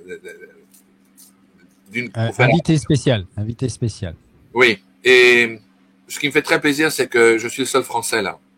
Et je crois que je prends beaucoup de plaisir à nous représenter, à représenter notre culture. La foi catholique existe dans nos mœurs, vous savez, dans les gènes de l'identité de notre pays. Donc cela me fait plaisir, parce qu'il n'y en a pas, malheureusement, il n'y en a pas beaucoup. Et je suis seul, qui suis de notre pays, de notre nationalité, de notre langue, de notre culture, dans cet immense pays qu'est l'Amérique. Et je crois que je défends bien, et je le fais avec beaucoup d'amour et beaucoup de passion. Le fait que vous veniez, Cyril, à New York pour rencontrer Glenn Hudson, ça me fait un plaisir monstre. Car vous aussi, vous me faites penser à un chevalier, vous savez, avec les grandes fleurs de lys sur fond bleu azur, qui venait pour défendre aussi la Vierge Marie. Il faut prendre les choses comme elles sont. Et donc, c'est très, très, très intéressant et j'ai hâte d'y aller. Je serai de retour aux États-Unis, en Floride, le 19. Et je me dédie donc à tous ces projets. Les épisodes du Père Michel qui ont eu lieu à Los Angeles, dont je vous enverrai avec des sous-titres français, j'espère que vous pourrez les faire vous-même. Le documentaire sur l'avertissement, principalement, et on va avoir des effets spéciaux fantastiques. On est en train de mettre le paquet là-dessus pour montrer aux gens à quoi s'attendre et surtout comment se préparer. Comment se préparer. C'est ce qui manquait dans l'autre. Et ensuite, le livre en français qui va sortir à la fin novembre. Je travaille main dans la main avec, principalement, c'est Bruno Perinet du Chrétien Magazine qui se dédie à ce travail. Et il fait un travail épatant. Donc, voilà voilà tous mes fers dans le feu, ce à quoi je me dédie en ce moment. Mais parlons un peu de vous. Je sais que vous avez aussi un calendrier bien chargé. Alors, on l'a un peu évoqué en préambule. En effet, il y a, je vais brièvement, je crois que j'ai quasiment tout dit, j'ai oublié, mais si c'est pas le cas, là, je pars jeudi à New York pour rencontrer Glenn Hudson, qui est donc le porte-parole, le véritable porte-parole des messages de Garabandal pour Conchita Gonzalez. Il vit dans le même quartier que Conchita à New York. Ce sont des amis. Il faut comprendre que Conchita a décidé d'arrêter de parler, de communiquer dans les années 80. Elle en a eu assez. Elle l'a dit, ça sert à rien. Les gens ne veulent pas changer, ne veulent rien entendre. Donc, tout est là. Si vous voulez savoir, tout est là. Qui cherche, trouve. Qui demande, reçoit. Qui frappe à la porte, on lui ouvre la porte. Tous les documents étaient là. Donc, il y a ce fameux Joey Lomangino, cette personne qui a perdu la vue avec un accident, qui est décédé, je crois, en 2016. Je peux me tromper dans la date, mais c'est pas si vieux. Qui était le responsable donc de cette association qu'ils avaient mis en place aux États-Unis, à New York, et qui était appuyé, épaulé et investi de Conchita Gonzalez. Donc c'était en effet le bras droit de Conchita, ce fameux Joey Lomangino, qui communiquait sur EWTN aux États-Unis, qui est l'équivalent. Alors non pas en importance, mais par rapport à ce que nous avons en France, c'est KTO. Ce que vous avez aux États-Unis, c'est EWTN, qui est la chaîne catholique par excellence. Et donc, il passait souvent là-bas dans les années 80 et après, 90. Et comme c'est expliqué dans mon interview avec Glenn Hudson que j'ai faite il y a plus d'1 an maintenant, ils se sont rencontrés et Glenn a proposé ses services puisqu'il a été miraculé. Lui, il avait une maladie de la moelle épinière et il a été guéri par la médaille embrassée par la Vierge Marie à Garabandal. Donc, il a décidé de participer et de donner de son temps. Et il est devenu tellement investi que Joey Lomangino, quand il a pris sa retraite, a dit c'est toi maintenant qui va tenir les rênes. Et bien sûr, Conchita était toujours présente à côté avec, et elle a complètement acquiescé à cela puisque c'est quelqu'un, c'est un personnage, Glenn Hudson, parce qu'il a un caractère, c'est un New-Yorkais par excellence, c'est un fan de la nourriture new-yorkaise, c'est un fan. Alors je viens de le découvrir de Arsenal, un club de football londonien. J'ai eu une longue discussion avec mon chanteur. Alors mon chanteur, les gens vont se demander ce que ça veut dire. J'étais dans un groupe de rock à Londres et je suis très ami avec mon chanteur, bien sûr, depuis maintenant près de 30 ans. Et lui, c'est un fan de comment ça s'appelle déjà, Manchester United, où jouait Eric Cantona dans les années 80, au début des années 90. Bon voilà, c'est hors sujet, hein, les amis, mais juste pour vous dire que c'est tellement un fan de football, mon chanteur, que je lui ai dit, écoute, là, je vais interviewer cette personne qui est très, très, très, très fan. C'est le fan par excellence à New York de Arsenal. Moi, je connais rien en football. Et il m'a expliqué, donc je vais avoir un peu de conversation avec lui à ce sujet, puisqu'il m'a conté l'histoire d'Arsenal qui est assez anecdotique. Et donc pourquoi je vous parle de ça? Parce que oui, c'est le tempérament de Glenn qui est aussi très ferme, très solide dans ses bottes. C'est quelqu'un qui a été mandaté au jour d'aujourd'hui. Je finirai là-dessus à son sujet.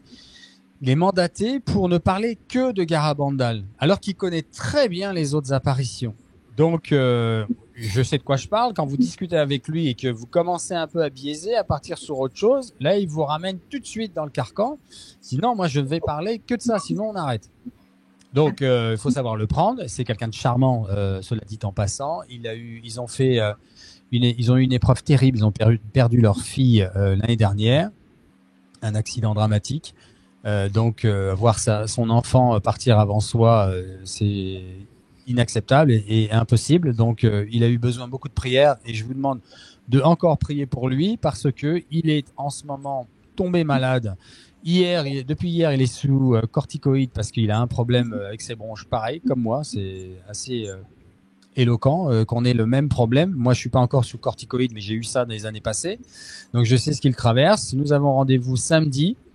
Et puis nous devrions faire cette émission, cette interview très spéciale sur les événements dans lesquels nous sommes désormais entrés. Et c'est le titre de l'émission, le synode, le pape à Moscou, le retour du communisme, l'avertissement, le grand miracle et le grand châtiment qui lui est comment on dit en français, optionnel, conditionnel. Voilà.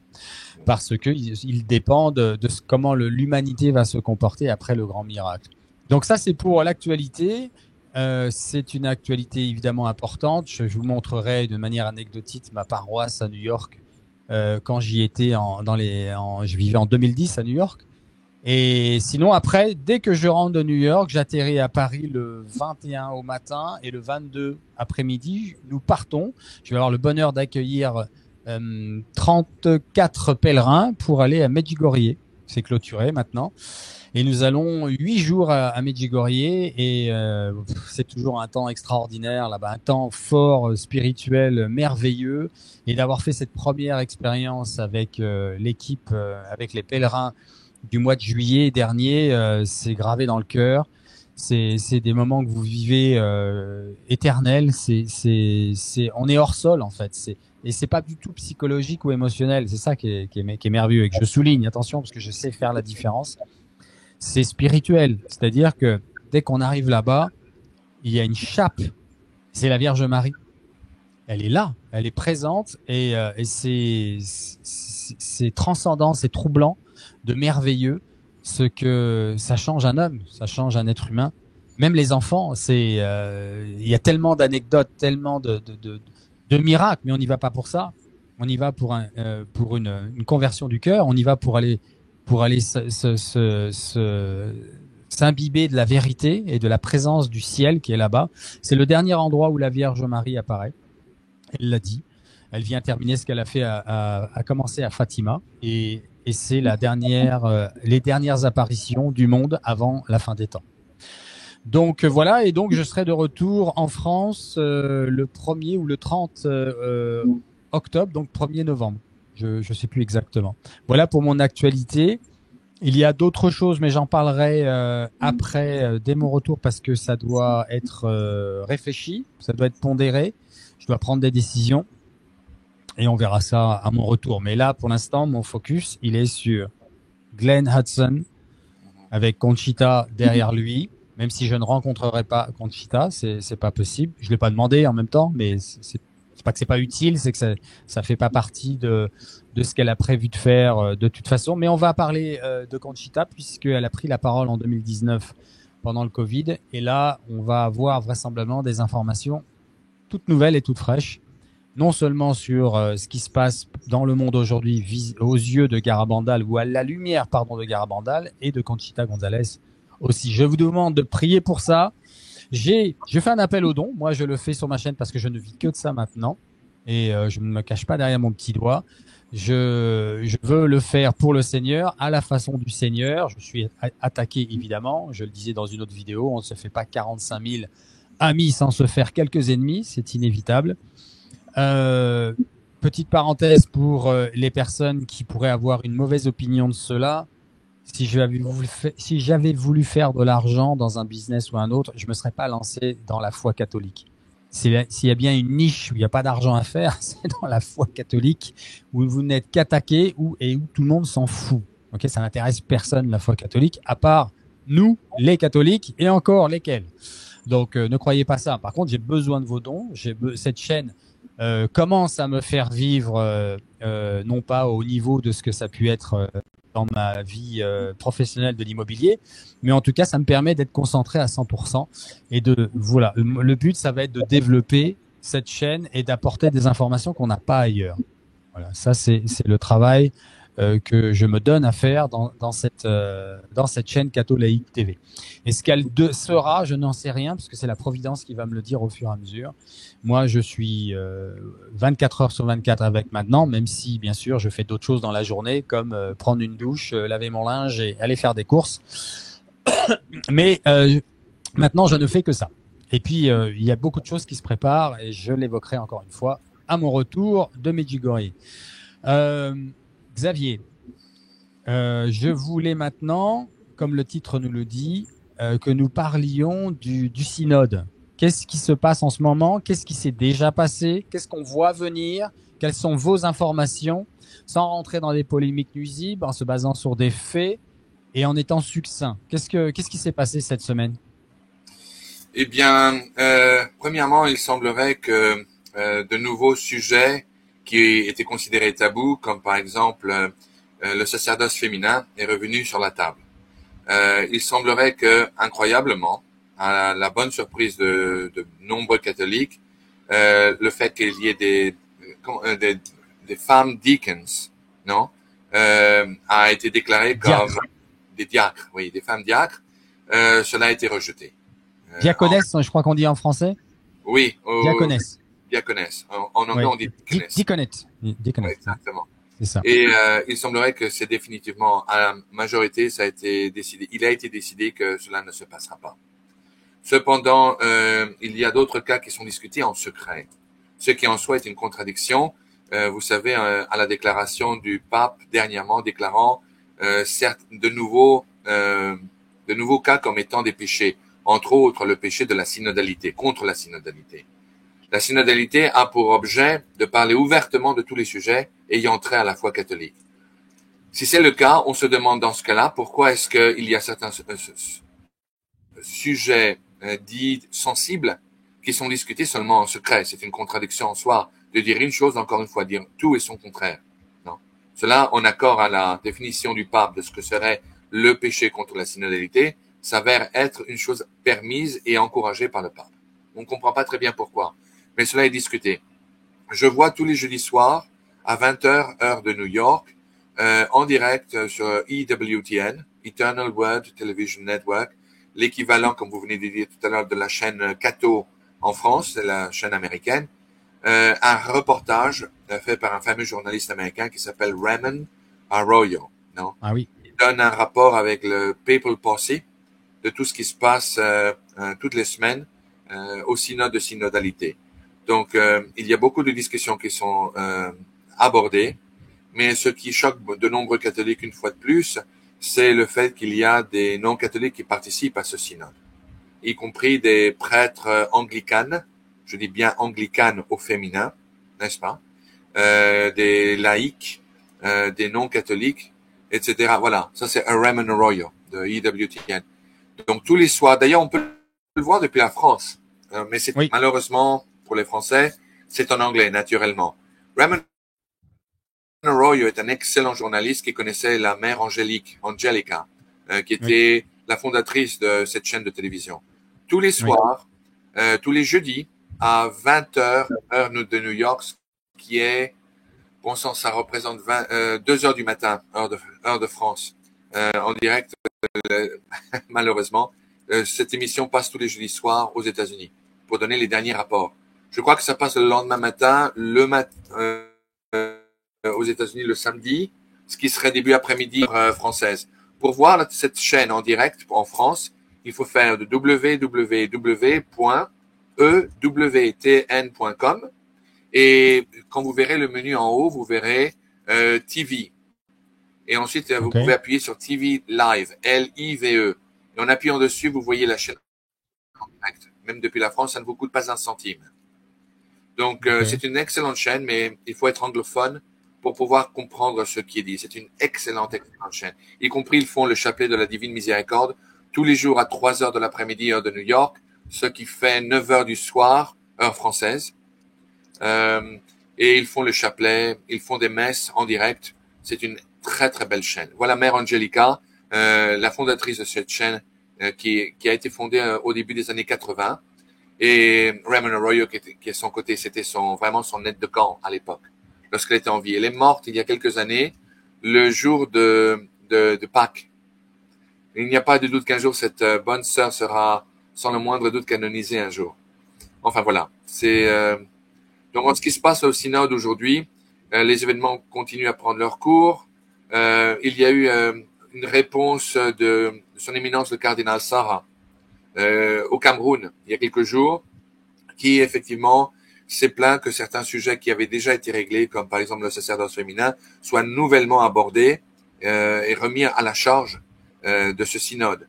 Et il a fait une déclaration comme quoi la déclaration du pape ayant trait à la position adoptée par les collèges épiscopaux africains concernant le fiducia supplicans était une question de culture. Il a dit que cela était ridicule et que cela était une question de foi et de loyauté au dogme de la foi, au dépôt de la foi. Donc, il y a en ce moment un croisement de fer qui se fait de plus en plus évident au Vatican par un groupe principalement mené par son éminence le cardinal Burke, un cardinal américain, le cardinal Mueller, un cardinal allemand, l'ancien préfet de la congrégation de la doctrine de la foi, l'évêque Schneider, qui est très connu, non? Et évidemment le cardinal Sarah, qui défend les positions traditionnelles, on va dire. Cardinal Zen. Cardinal Zen, oui, dans une situation moindre, car lui-même est débordé par d'autres soucis. Là, il fait face à d'innombrables autres problèmes, surtout qui ont trait en Chine. Et d'un autre côté, il y a le parti réformiste, qui est principalement mené et dirigé par le pape François, pour qui il faut prier, non, pour que Dieu l'illumine et lui fasse se rendre compte de ces quelques erreurs doctrinales qu'il a prononcées. On le dit de manière très fraternelle et en pensant à son bien et en priant pour lui. Mais effectivement, il y a des erreurs doctrinales qui ont été évidentes. Et cela lui a été apporté à son attention par d'innombrables d'autres cardinaux, archevêques, évêques, prêtres et religieux de par le monde. Il faut rester la tête froide. Nous avons déjà parlé de tout cela il y a un certain temps. Ma position est on ne peut plus claire, je l'ai dit en français, en anglais et en espagnol.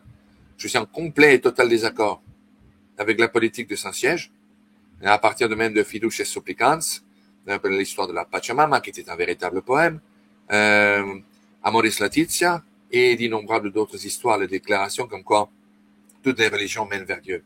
Cela est une contradiction à tout l'évangile. Ce ne sont pas mes paroles, ce sont celles de l'évêque Schneider. Mais je prie de façon fraternelle pour que l'Esprit Saint puisse inspirer le pape. Et je continue pour ma part de rester fidèle au magistère, au véritable magistère de l'Église catholique. Là, pour moi, la ligne rouge à ne pas traverser, ce qui fera pour moi enlever l'épée de mon fourreau, c'est si la personne de notre Seigneur est attaquée. Cela veut dire, si la liturgie du sacrement de la Sainte Eucharistie est changée et devient invalide de par ce fait, je ne veux pas et je ne me ferai pas complice de l'ultime abomination. Et de facto, tout ce qui éventuellement, si c'est vrai, ce que les prophéties nous annoncent, si cela viendrait à se produire, ceux qui en seront cause s'excommunieront d'eux-mêmes, de facto. Donc, il faut prier pour que cela ne se passe pas. Il faut prier pour le pape François. Et oui, et même pour ces grenouilles de bénitier, tels que le cardinal Fernandez, qui, je le rappelle, est l'auteur de 2 livres qui sont rien de plus qu'une série d'obscénités sans nom et sans justification. Entre autres, le tout dernier livre qu'il a écrit et qui continue à se publier et à se vendre est La Passion mystique de notre Seigneur Jésus-Christ, qu'il involucre dans des simigrées obscènes de toutes. C'est une honte. Je ne veux même plus en parler. Non. Voilà le genre d'homme qui est aujourd'hui à la tête du dicaster de la doctrine de la foi.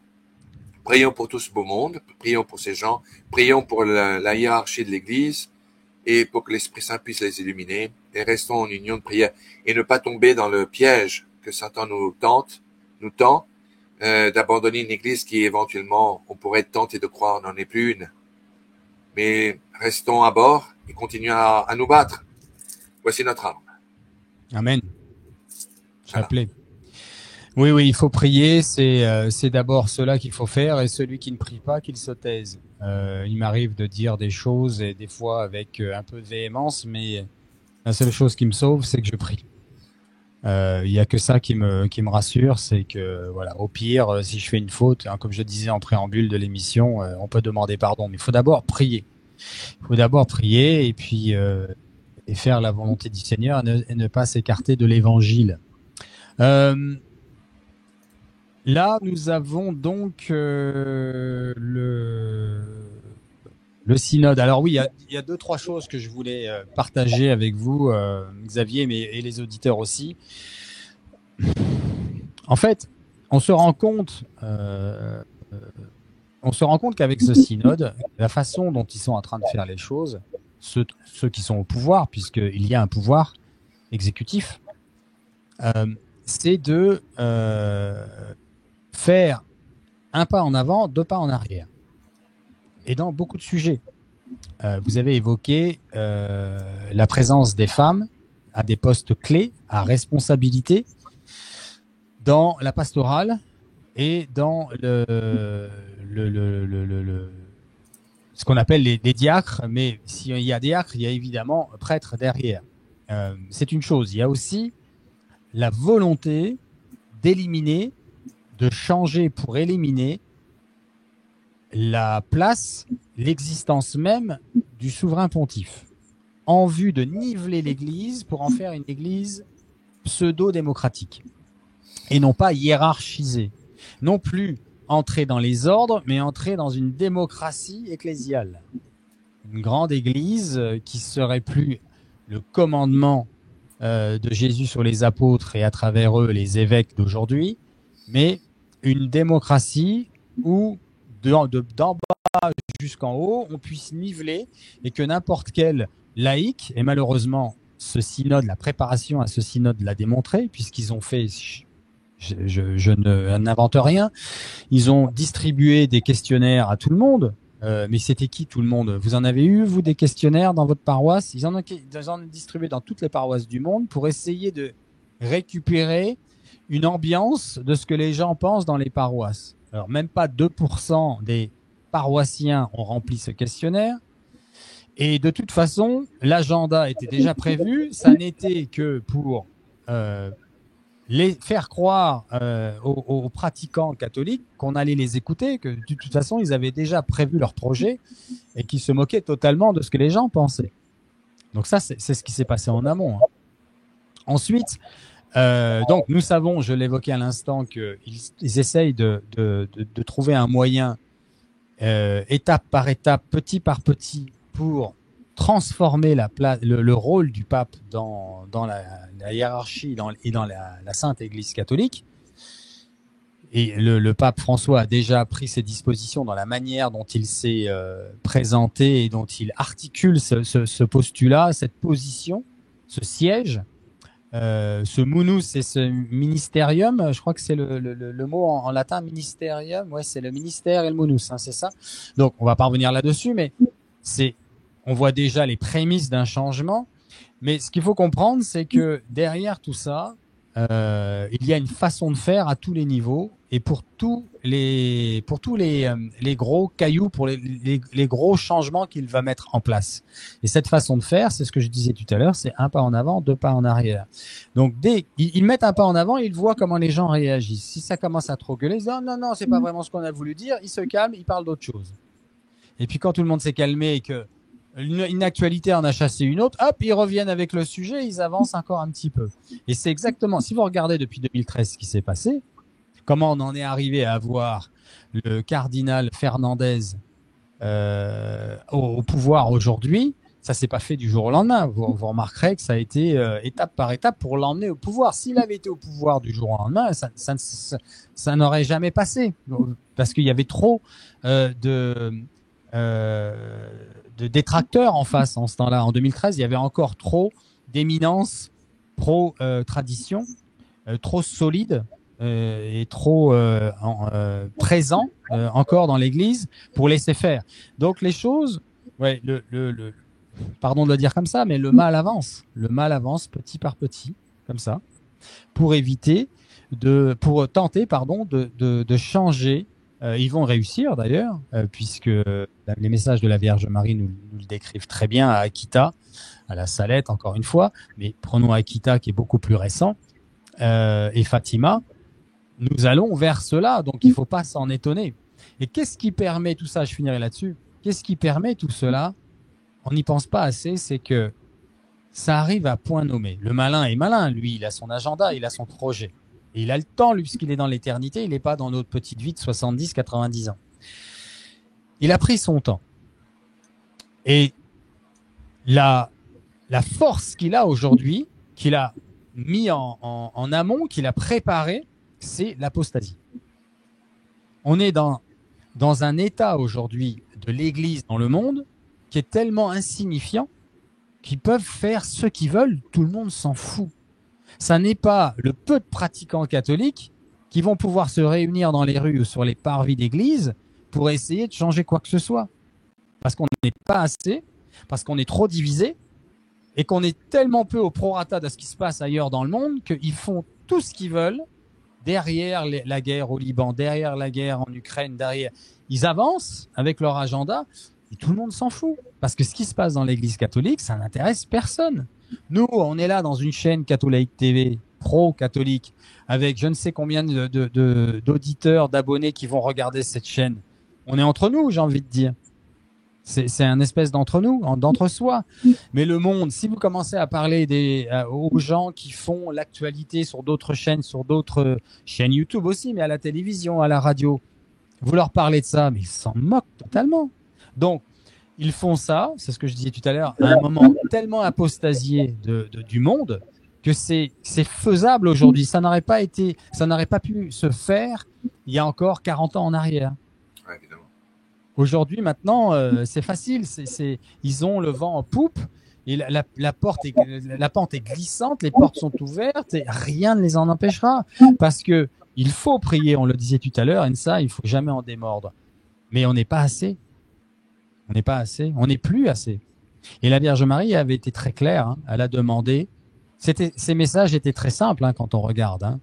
C'était d'une simplicité d'enfant, de prier, de vivre des bonnes vies simples, humbles, d'aller au sacrement, à la véritable Église catholique. Et les messages d'aujourd'hui, ça se corrobore en disant que attention, maintenant, il y a des hérésies, il y a des le bateau est attaqué. Je pense à Anguera, je pense à Luz de Maria, je pense à d'autres apparitions, Trevignano ou je ne sais plus où ailleurs. Il y a beaucoup d'apparitions, reconnues ou non reconnues. Mais la Vierge Marie, elle a un discours maintenant. Les enfants, vous avez encore de longues années de souffrance. À la fin, les justes triompheront avec moi, avec le cœur immaculé. mais gardez les sacrements, restez dans la tradition du passé, hein, n'allez pas dans un renouveau qui est faux, parce qu'on est en train d'instituer des choses dans l'Église qui ne sont pas vraies, qui ne sont pas de Jésus. Et le malin avance parce qu'il a beaucoup plus de force. C'est l'illustration, je terminerai vraiment là-dessus, du feu et de l'eau. Voilà. La prière amène de l'eau. La non-prière fait avancer le feu. Donc, on est tellement peu à prier. Quand vous regardez un feu en Provence de France, en Californie, et ben plus il y a d'eau, ben moins il y a de feu, et plus il y a de feu, et moins il y a d'eau, et ben plus il y a de feu. C'est aussi simple que ça. C'est simpliste ce que je vous dis, mais c'est une illustration très vraie. Et c'est le pape Léon XIII qui disait: donnez-moi 1 million de personnes supplémentaires qui prient le rosaire et je convertirai le monde. Tout est là, hein, les amis. Tout est là. Hein. Alors, justement à ce sujet, Xavier n'ira pas me contredire là-dessus. Comment faire? Alors, on a évoqué bien sûr la prière et les sacrements. N'oubliez pas que, je le dis à chaque fois dans chaque émission, qu'il y a une chose qui a obtenu aussi le malin, c'est qu'on ne parle plus de la doctrine de la foi catholique, du catéchisme de l'Église catholique. Il a obtenu ça, puisque si on mentionne ce mot-là, il y a des prêtres, ça leur fait hérisser les poils sur le bras. Hein. Ah non, me parlez pas de ça. Alors que c'est quoi être catholique? Si on dit qu'on aime Dieu, on veut connaître celui que nous aimons. Eh bien, il a révélé sa volonté. Il a transmis des informations très claires, des gestes posés, des paroles. Le Seigneur à ses apôtres. Eh bien, vous trouvez... Oui, allez-y. Je voulais vous demander, vous voulez dire qu'il y a des prêtres aujourd'hui en France qui se lèvent contre la lecture du catéchisme de l'Église catholique?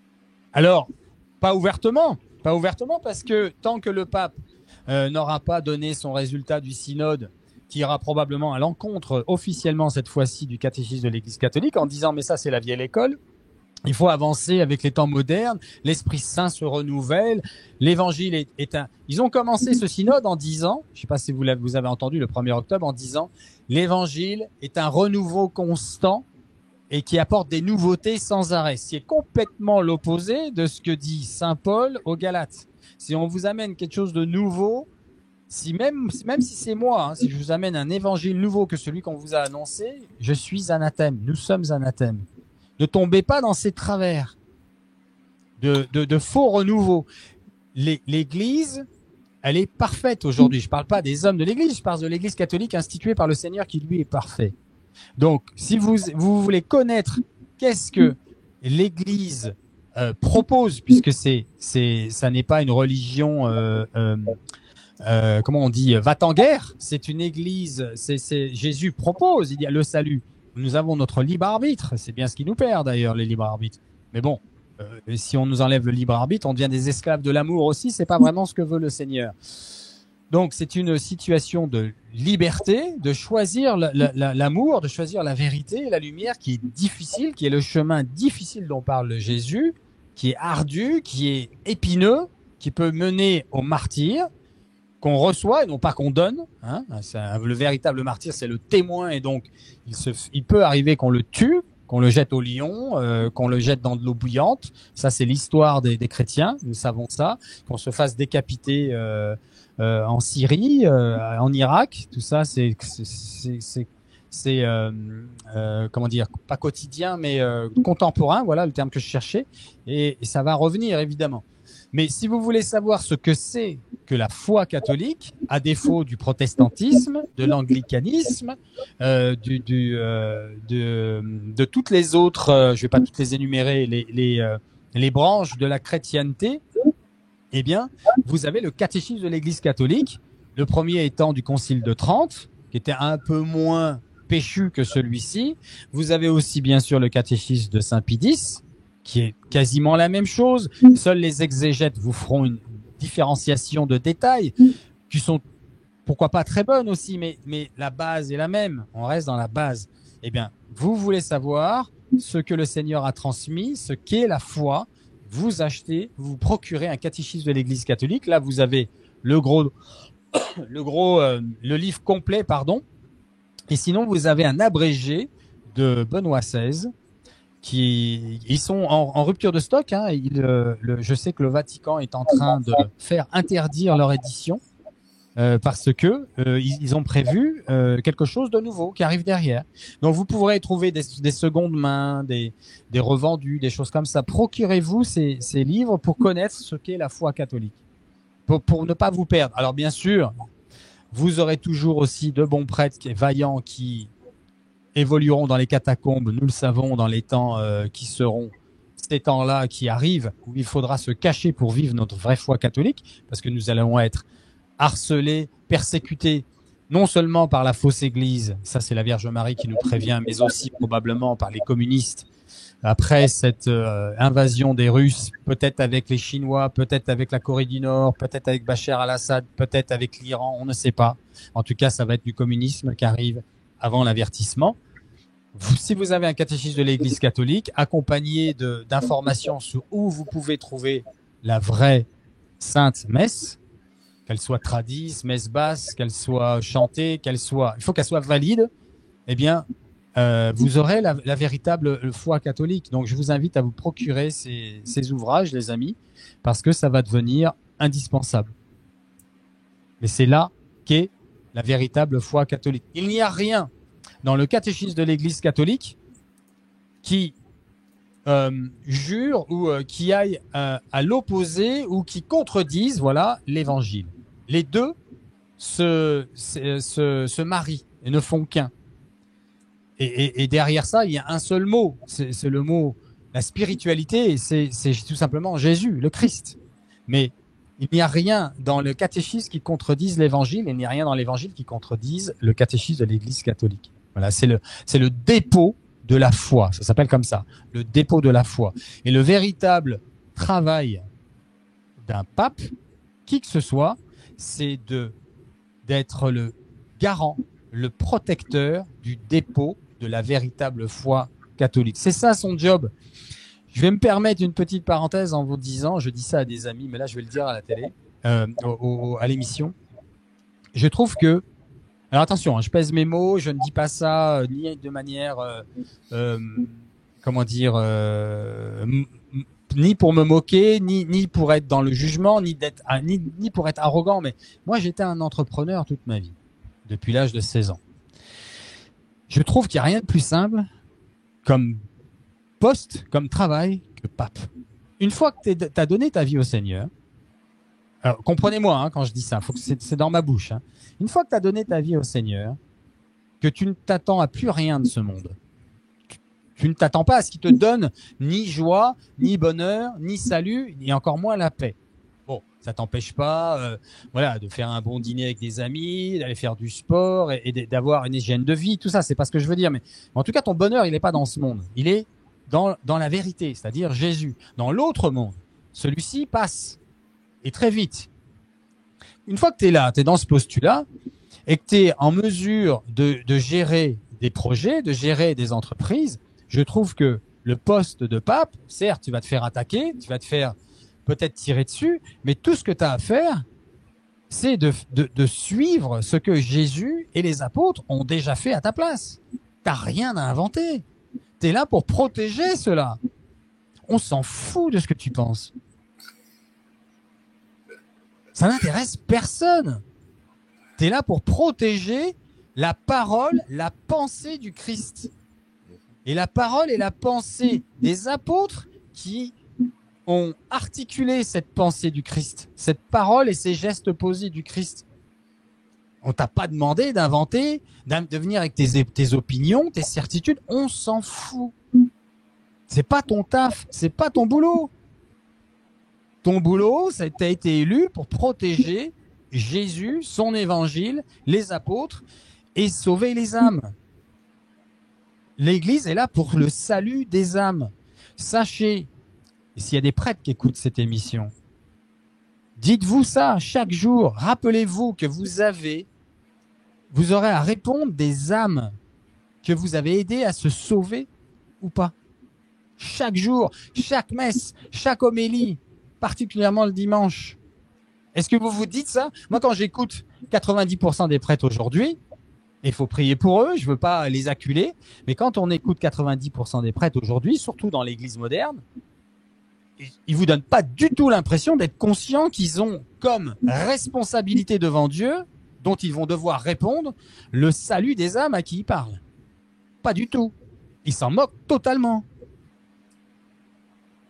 À quel moment vous parle-t-il du salut, de la croix, de l'amour, du rachat des péchés, des sacrements si précieux, ces joyaux qui sont là pour nous récupérer chaque fois que nous tombons. Et nous tombons tous les jours, tous. Nous sommes malades. C'est pour ça qu'il est venu, Jésus. Si tu n'es pas malade, alors Jésus n'est pas venu pour toi. Jésus n'est pas pour toi si tu n'es pas malade. Mais ce que ça veut dire que tu ne sais pas que tu es malade. Parce qu'en fait, on est tous malades. C'est ça que Jésus a dit aussi. Je suis venu pour les malades. Mais il n'y a que ça, des malades. Il y a ceux qui le savent et ceux qui ne le reconnaissent pas. Donc, reconnaissez-vous comme des petits, des pauvres, des pécheurs, et allez vous abreuver à mon sang, mangez mon corps. J'ai pas fait ça pour rien. J'ai donné ma vie pour vous. Qu'est-ce que vous voulez que je fasse de plus sans outrepasser votre libre arbitre? Qu'est-ce que vous voulez que je fasse de plus?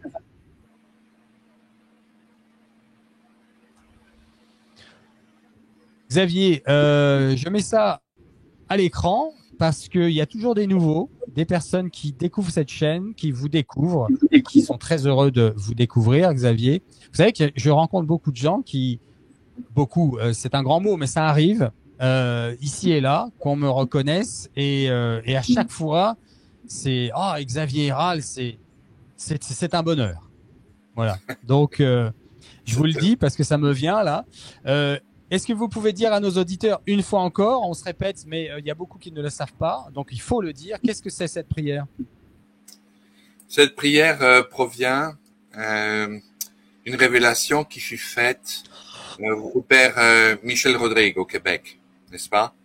Cette formule que vous voyez sur vos écrans en ce moment est la prière à employer, à lire, à prier du fond de votre cœur pour consacrer vos foyers, vos maisons et vos terrains, vos jardins, vos terres, au cœur sacré de Jésus-Christ et au cœur immaculé de Marie, afin de les transformer.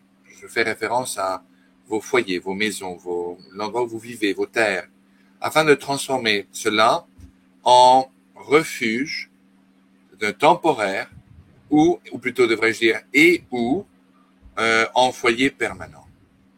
Nous savons que les événements qui vont avoir lieu très prochainement vont mener à l'avertissement, vont mener aux gens, à ceux qui maintiendront leur foi ferme dans l'Église catholique, dans le dogme de la foi, et dans le fait que l'avertissement aura effectivement été permis et organisé par Dieu le Père.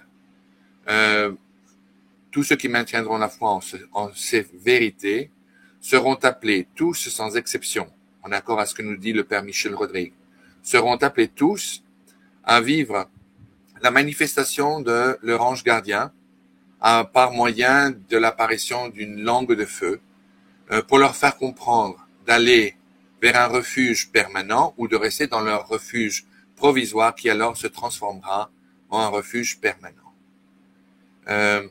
Une des choses que chaque refuge permanent doit avoir, en accord aux révélations faites au Père Michel, c'est un puits ou une source d'eau potable. Le moment venu, donc, tous ceux qui auront consacré leur foyer, dès aujourd'hui, au cœur sacré en utilisant cette formule, transformeront de facto leur maison et leur terrain en un refuge spirituel, un bunker spirituel, jusqu'au moment venu de l'appel aux âmes de se rendre dans des refuges permanents. La formule est donc cette prière. Il faut se rendre aux quatre coins de la maison et asperger en signe de la croix avec de l'eau exorcisée la dite maison et faire de même aux quatre coins de votre terrain ou de votre jardin avec du sel exorcisé, n'est-ce pas, en faisant cette prière que Cyril vient de vous montrer. Alors je devine d'ores et déjà les questions qui viennent à l'esprit. Où peut-on trouver de l'eau exorcisée? Où peut-on trouver du sel exorcisé? Le Père Michel, Los Angeles, nous a donné une nouvelle formule qui lui a été donnée par Dieu le Père. Pour Une faire, nouvelle formule? il y a une nouvelle formule que moi je ne connaissais jamais. C'est la première fois que j'entends le Père Michel en parler. La nouvelle formule est la suivante. Vous prenez de l'eau courante, de l'eau ordinaire, Ah oui, oui. et Ok.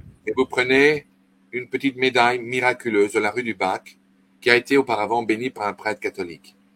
Vous la trempez 3 fois dans l'eau ordinaire et vous priez les prières suivantes, du fond du cœur et doucement.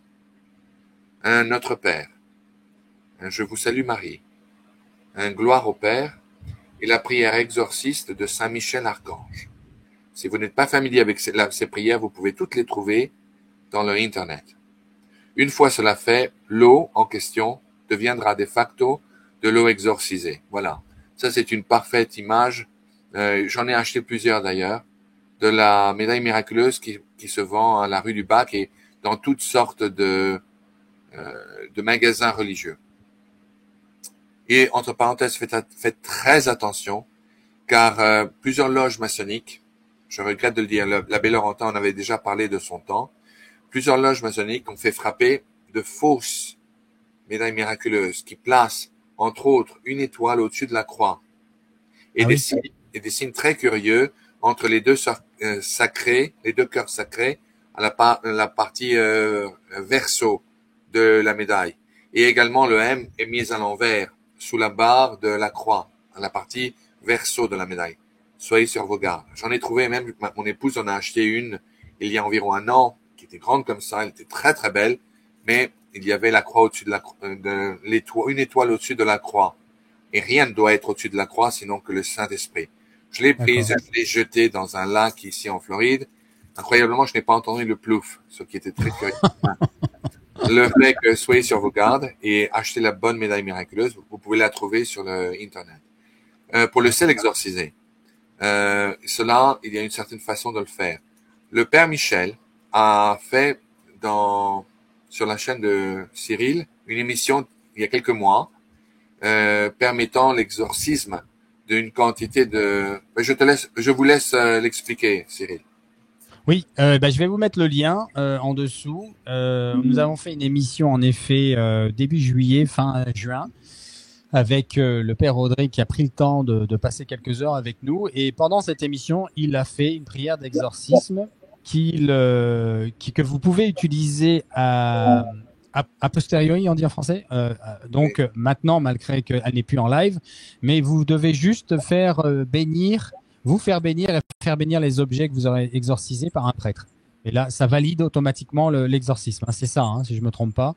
Exactement. C'est-à-dire, si vous repassez l'enregistrement, voilà, toute personne qui présentera leur sacramentaux devant leur téléviseur, ils auront reçu un exorcisme préliminaire, mais qui ne sera pas encore valide jusqu'au moment où vous vous présenterez après l'enregistrement auprès d'un prêtre en lui demandant de bien vouloir bénir tous les sacramentaux qui auront été bénis, même par enregistrement, par le révérend Père Michel Rodrigue.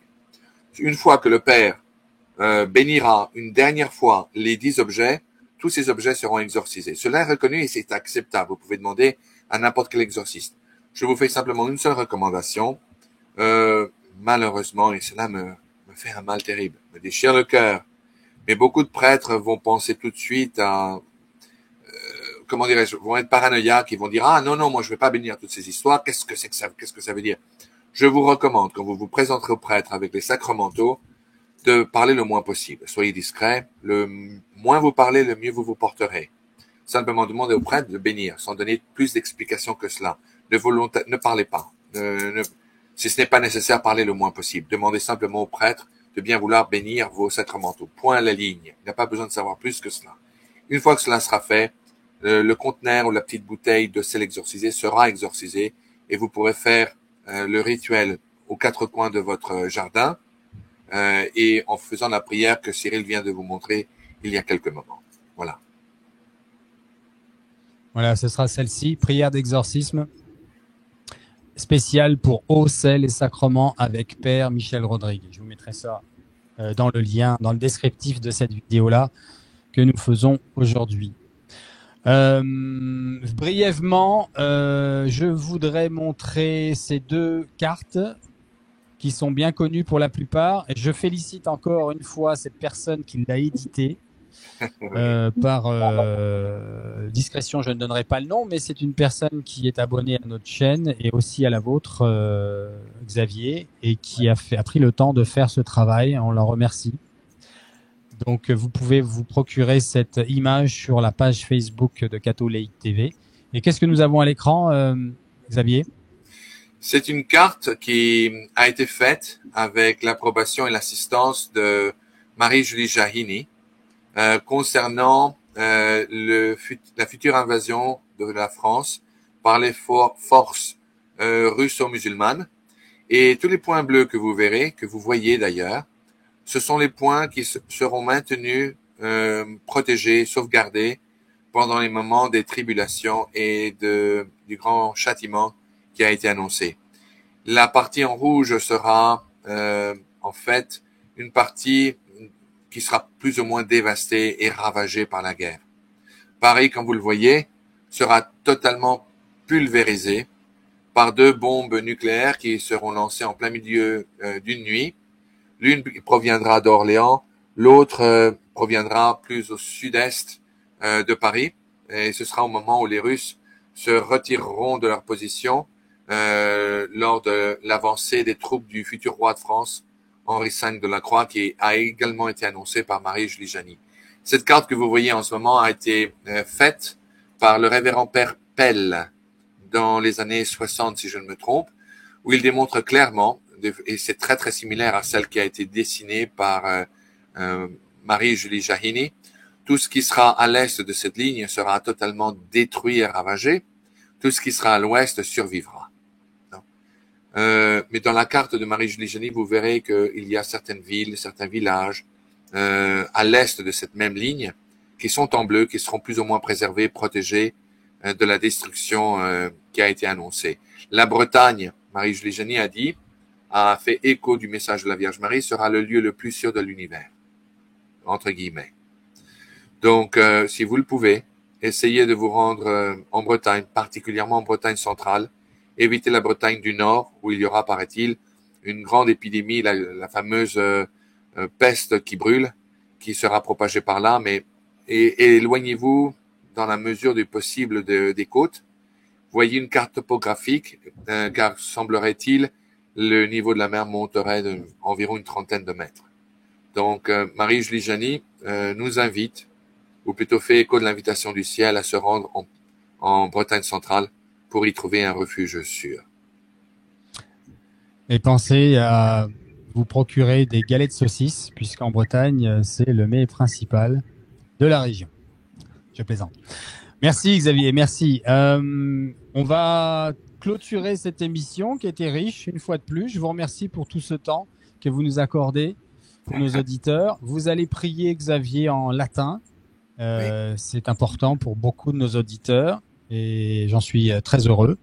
Je mets en fin de prière ce petit encart. C'est pour ça que je disais en début d'émission qu'il va devoir plisser les yeux parce que je le fais souffrir, le pauvre. Je mets quelque chose de tout petit à l'écran. Il doit mettre ses lunettes et aller regarder, se coller le nez à l'écran pour pouvoir lire la prière du Saint Michel Archange en latin.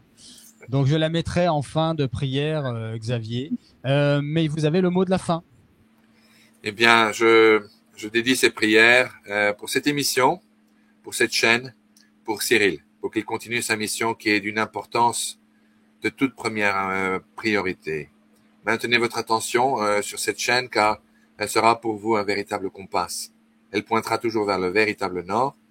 Et je vous demande de bien vouloir également prier pour moi et mon travail et ma famille. Et sur ce, in nomine Patri et Filio et Spiritus Sancto. Amen. Amen. Pater noster, qui es in celis, sanctificetur nomen tuum, adveniat regnum tuum, fiat voluntas tua, sicut in cielo et in terra. Panem nostrum quotidianum da nobis hodie, et dimitte nobis debita nostra, sicut et nos dimittimus debitoribus nostris, et ne nos inducas in tentationem, sed libera-nos a malo. Amen. Amen. Ave Maria, gratia plena. Dominus tecum. Benedicta tu in mulieribus, et benedictus fructus ventris tui, Iesus. Sancta Maria, Mater Dei, et Mater Nostre, ora pro nobis peccatoribus, nunc et in hora mortis nostre. Amen. Gloria Patri, et Filio, et Spiritui Sancto, sicut era in principio, et nunc, et semper, et in saecula saeculorum. Amen. Amen. Je mets mes lunettes de Monsieur Oui. Magou. Bon sang, si vous aviez essayé de faire plus petit, vous n'auriez pas pu. La prochaine fois, je vous le promets. Bien. Sancte Michael Arcangele, defende-nos in proelic contra nequitam et insidias diaboli esto presidium. Imperet illi Deus, supplices de precamur. Tuque princeps militiae celestis, Satanam alios que spiritus et maligno, qui ad perditionem animarum pervejarentur in mundo. Divina virtuet in infernum detrude. Amen. Amen. Au nom du Père et du Fils et du Saint-Esprit. Amen. Merci Xavier. Il y a une chose qui m'est venue pendant la prière, je pensais pas en parler, je voulais attendre avant d'être venu de Medjugorje. Je fais une annonce à travers vos réseaux, les miens et les auditeurs, seulement des choses évidemment très sérieuses. Je voudrais faire une série de 5-10 heures, je suis pas sûr, sur le catéchisme de l'Église catholique. Donc, je recherche idéalement prêtres diplômés en la matière qui puissent donner à nos auditeurs des leçons ludiques. En tout cas, vous pouvez compter sur moi, elles le seront. On apportera quelque chose de, non pas léger, mais pas désacralisé non plus, mais voilà, quelque chose de plus fun, que ce soit pas juste de la lecture. Pardon ? Quelle bonne idée, bravo. Voilà. Et ça aidera les personnes à comprendre et à mieux connaître leur foi catholique. Qu'est-ce que c'est que la foi catholique? Et ce qu'on veut nous cacher aujourd'hui, on veut transformer. Donc, je lance un appel. S'il y a des personnes de bonne volonté qui en sont capables, qu'elles rentrent en contact avec moi à travers la messagerie de Facebook qui est encore disponible pour l'instant. Elle sera amenée à disparaître aussi parce que je filtre trop de messages. J'ai pas le temps. Et j'en suis désolé, mais c'est comme ça. Je peux pas tout faire. Donc voilà, je lance cet appel. Abonnez-vous si c'est pas déjà fait, les amis. C'est important de cliquer sur la petite cloche. Plus il y a d'abonnés et plus la chaîne fait son référencement et plus il y aura de monde qui vont être informés de ces vérités-là et qui auront accès au salut. Cliquez sur le petit j'aime, n'oubliez pas, et partagez sur tous vos réseaux sociaux. Copiez le lien, allez dans vos smartphones et allez dans les agendas, dans tous vos contacts et envoyez des SMS avec le lien de la vidéo YouTube comme ça. Il faut vraiment partager un maximum, les amis. Je compte sur vous. Voilà, Xavier, merci. On vous souhaite un bon petit week-end, un bon voyage à Kansas City. On se parlera une fois aux States. Et puis c'est très bientôt. On aura aussi un spécial FaceTime avec les 34 pèlerins de Medjugorje. On va se faire un spécial. Voilà, on va se faire ça là-bas, comme avec le premier groupe. Ils en sont très heureux. Merci encore du fond du cœur. Soyez bénis de Dieu, Xavier, vous et votre famille et tous vos projets. Voilà, on vous aime beaucoup en France et sur cette chaîne. Merci pour ce que vous êtes. Merci pour ce que vous faites. Soyez grandement bénis. Merci. Pareillement. Merci beaucoup. Au revoir beaucoup. les amis, à bientôt.